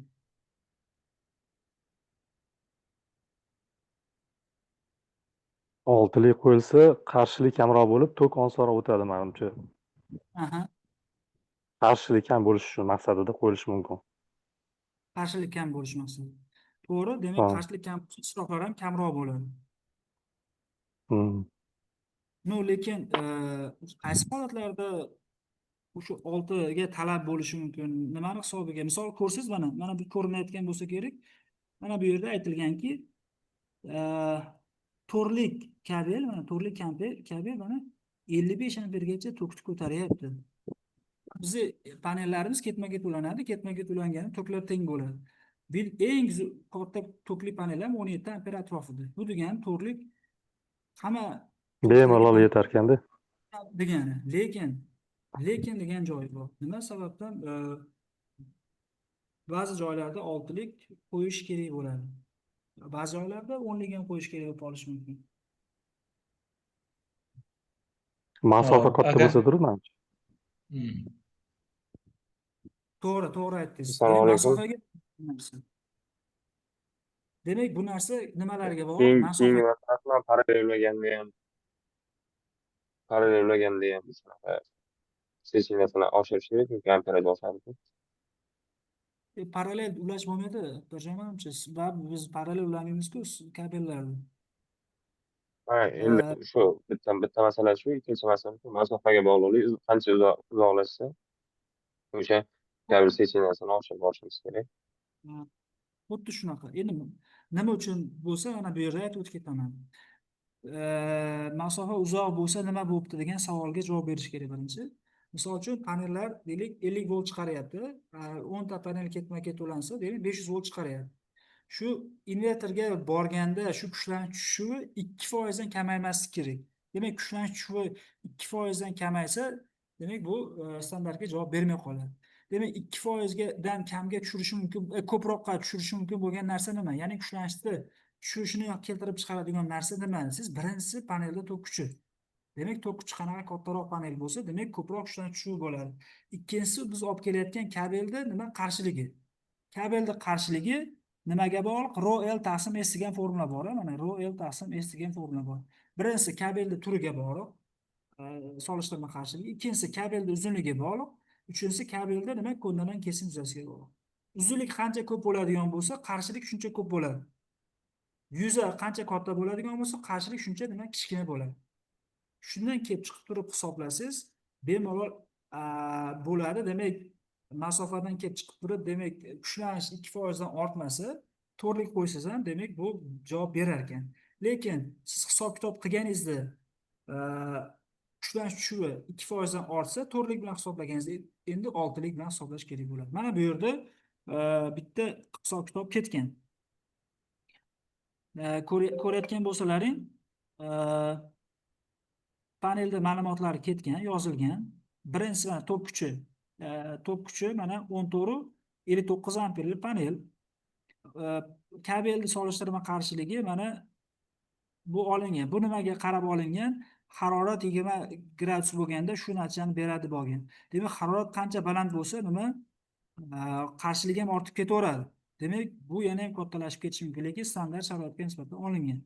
Va kabel biz stringda biz bilamiz, plus minus kabel bo'lganligi uchun 100 metr bo'lsa, ya'ni panel ulanayotgan joydan invertorgacha bo'lgan masofa 100 metr bo'lsa, uni 2 ko'paytiramiz. Sababi plus kabel bilan minus kabel bor. Sababi qarshilik qo'shiladi. O'shanda mana ko'ryapmiz 11.6 volt o'sha yo'lda o'zida ketyapti. Demak, bu 11.6 volt shuncha panelda demak 1.66% ni tashkil qilyapti. Demak, 1.66 degani bu nima? 2% dan kam degani. 2% dan kam bo'lsa, demak biz bemalol 100 metrlik kabel bilan ham to'rtlikda ishlab ketsak bo'laverar ekan. Zo'r ketar ekan. Endi shu joyda 100 metr bas qanaqadir boshqa uzunroq kabel bo'lib qolsa yoki mana biz qo'yayotgan kabelimizni solishtirma qarshiligi ko'proq bo'lsa yoki biz deylik kabel ko'proq issiqda turadi, men 20 gradusga nisbatan emas 60 ga nisbatan hisoblayman desak, bu 2% dan ortib ketib qolishi mumkin. Endi shu holatda biz nima qilamiz? To'rtlik kabel emas, 6lik olishimiz mumkin. Yoki o'rtacha hisoblaydigan bo'lsak, agar panel bilan o'sha invertorgacha bo'lgan string uzunligi 150 metrdan kamroq bo'lsa, to'rtlik qo'ysa bo'ladi. lekin to'rtlikdan kam qo'yib bo'lmaydi. Bundan to'rtlik qo'yilgan, minimal to'rtlik. Agar 230 metrdan kamroq bo'lsa, 150 metrdan 230 metrgacha bo'lsa, bu oltilik bo'ladi. Agar 200 dan 30 dan kattaroq bo'lib ketsa, demak bunda o'z-o'zidan 10lik yoki boshqasiga o'tib ketadi. Endi bu degani 150 metrdan kam bo'lsa, oltilik qo'yib bo'lmaydi degani emas. Isroflarni kamaytirish uchun oltilik qo'ysangiz yana ham yaxshi bo'ladi. Endi bu minimal talabni bajaryapti, shuning uchun oltilik qo'ysa bo'ladi demoqchimiz bu yerda.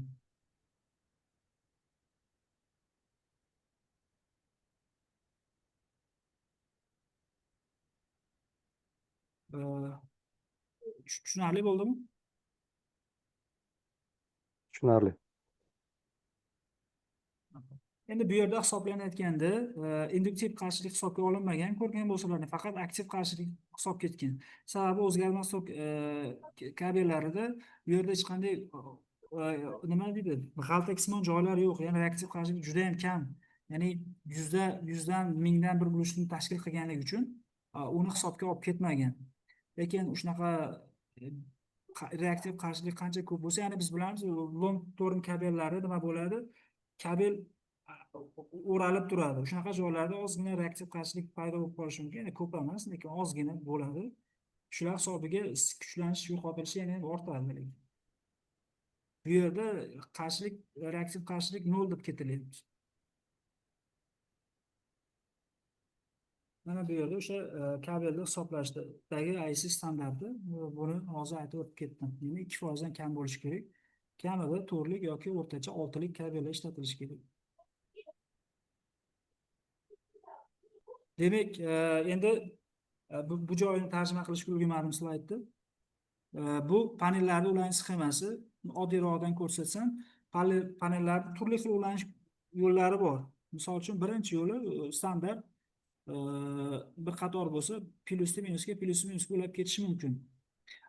Ikki qatorli bo'ladigan bo'lsa, nima qilinadi? Mana panelda birinchi qatori plyus minus qilib ketilyapti, ikkinchi qator teskari qilinadi. Ya'ni birinchi qator plyus bilan boshlanadi, ikkinchi qator minus bilan boshlanyapti. Shuning uchun bunaqasiga 10 ta, bunaqasiga yana 10 ta panel bo'lsa, batdan bitta plyusni olib kelib, batdan yana bitta nima deylik, minusni olib kelib, bu yerda ular juda ko'p kabel rasxod qilgandan ko'ra, kabel teskari yotqizib qo'yapti. Shuning uchun oxirga borganda bu yerda minus kabel paydo bo'lib qolyapti, bu yerda plyus kabel paydo bo'lib qolyapti. Shuning uchun bir-biriga qo'shib, boshidan olib ketyapti invertorga. U ancha nima kabelni tejaydi va o'z-o'zidan elektronika isroflarini ham kamaytiradi. Lekin ko'pchilik, ba'zi holatlar, ko'pchilik emas, lekin ba'zi holatlarda shu yuqorida aytib o'tib ketgandek, bag'i plyus minus bo'lsa, teva tomoni ham plyus minus bo'ladi. Oxirga borib ikkita plyusni olib kelib, yana qo'shimcha kabel qilib olib ketishga to'g'ri kelib qoladi. Xarajati ko'payadi. Yoki gorizontal holatda, bu holatda ulash mumkin. Gorizontal holatda ulash uchun aytib o'tib ketganda long torn kabellardan foydalanish kerak bo'ladi. Yoki bo'lmasa, short torn kabelga qo'shimcha konnektor orqali ulash kerak bo'ladi. Bu kichik xarajatni ko'paytiradi, ozgina isroflarni ham keltirib chiqarishi mumkin bo'ladi. Yoki keyingi usul mana bu yerda ko'rsatilgan, bu ham yaxshi usul hisoblanadi. Bu yerda yaxshiroq ko'rsatilgan mana. Mana 3-usul. Pro hopping wiring system hisoblanadi. Ya'ni bu yerda bir qancha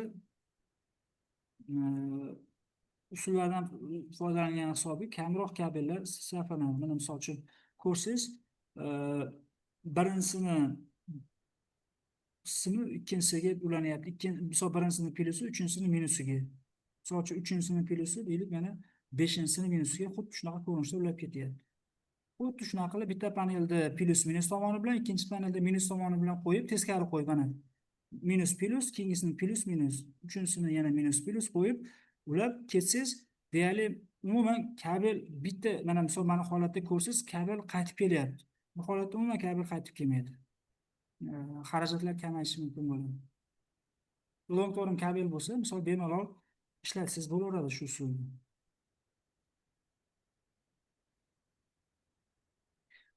Yana ko'p ma'lumotlar bor, lekin hozir o'zi 10 minut vaqt qolibdi trening tugashiga, shuning uchun savol-javoblar bo'lsa, bemalol savol-javob qilsak bo'ladi. treningimiz xudo xohlasa ertaga ko'p ma'lumotlar bor.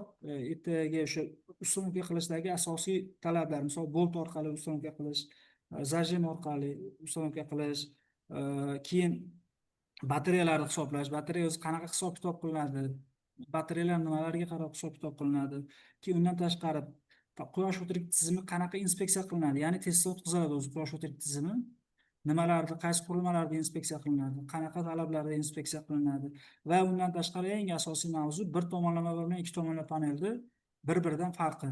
Analitikasini qilib chiqqanmiz.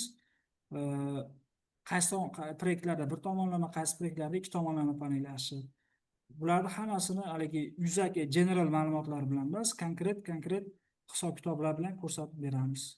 Xudo xohlasa, keyin 3-kuni PivoMasterda loyihalash qilishni o'rgataman va shundan keyin PivoMasterga sizlarga akkaunt ochishni ko'rsataman. Shundan keyin bemalol o'zingiz loyihani qilib ketsangiz bo'laveradi PivoMasterda. PivoMaster bepul bo'ladi. Bemalol ishlash mumkin.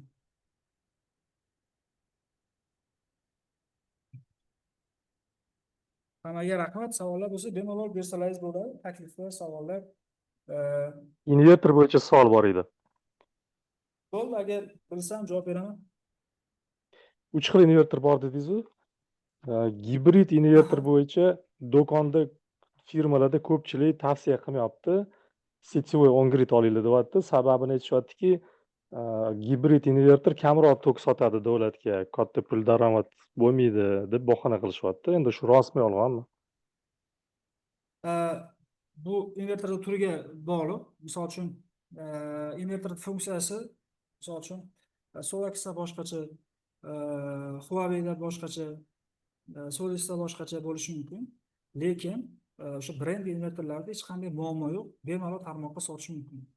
Misol hech qanday cheklov yo'q. Misol Huawei'ni oddiy qilib aytadigan bo'lsam, hech qanday cheklov yo'q, bemalol quvvatni chiqaradigan quvvatni sotish mumkin. On-grid qancha sotsa, gibrid ham shuncha sotaveradi, to'g'rimi? O'sha chiqayotgan quvvatni 100% gacha sotish mumkin. Brendga bog'liq. Ba'zilari maksimal hammasini sota olmasligi mumkin, lekin aksariyat inverterlar 100% sotish mumkin. Rahmat.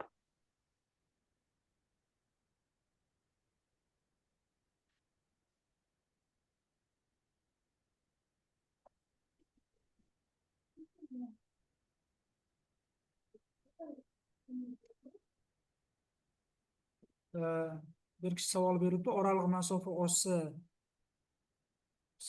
debdi, nima degan tushunmay qoldim, lekin savolni tushunmadim.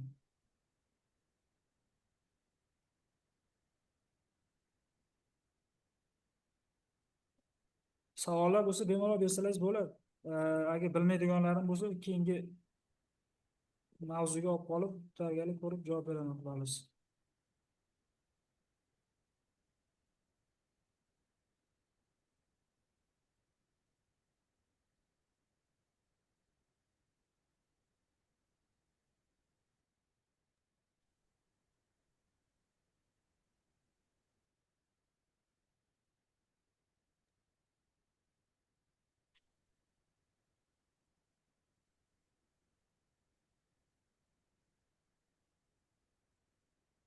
Savollar yo'qmi?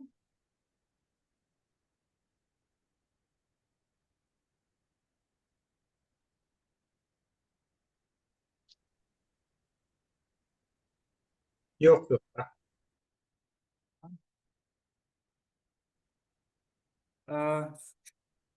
Trening ma'qulmi, kamchilik bo'lmadimi, tushunarli bo'ldimi, ma'lumotlarni tez aytib o'tib ketmadimmi?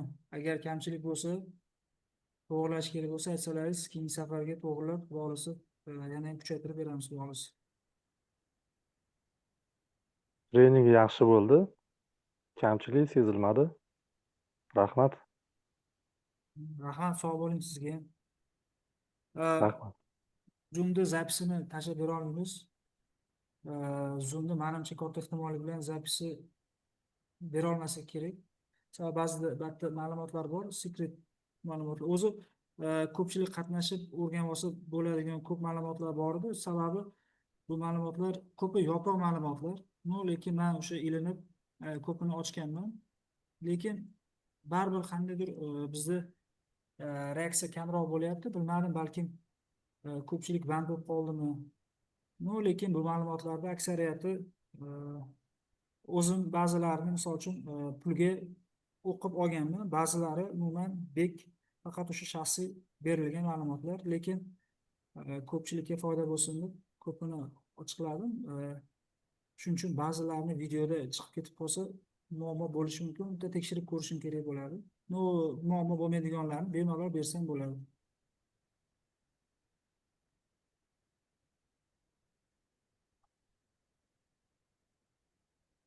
Rahmat. Demak, shu iloji bo'lsa, muammo bo'lmaydiganlarni gruppaga tashlab qo'ysangiz, haligi ruxsat, ochiq ma'lumotlarni Ochiq bo'lsa ma'lumotlarni bo'ladi. berib, bo'ldi, boshqa ma'lumotlar kerak bo'lsa ham endi men hozir nima ma'lumot kerakligini bilmasligim mumkin. Lichkaga yozsangiz ham kerak beriladigan ma'lumotlarni berishim mumkin, muammo yo'q. Rahmat katta. Sog' bo'ling.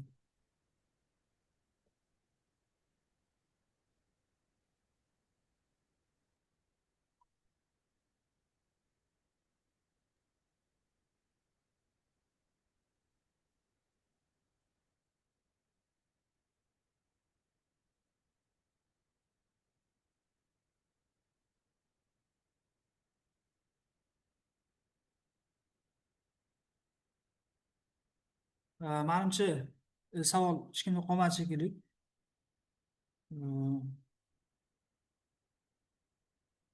Agar savol bo'lmasa, treningimizni tugatamiz. Hammaga rahmat. Xudo xohlasa, ertaga shu vaqtda treningimiz ikkinchi qismi bo'ladi. Mayli, rahmat katta. Rahmat. Xo'p, sog' bo'linglar, rahmat. Rahmat.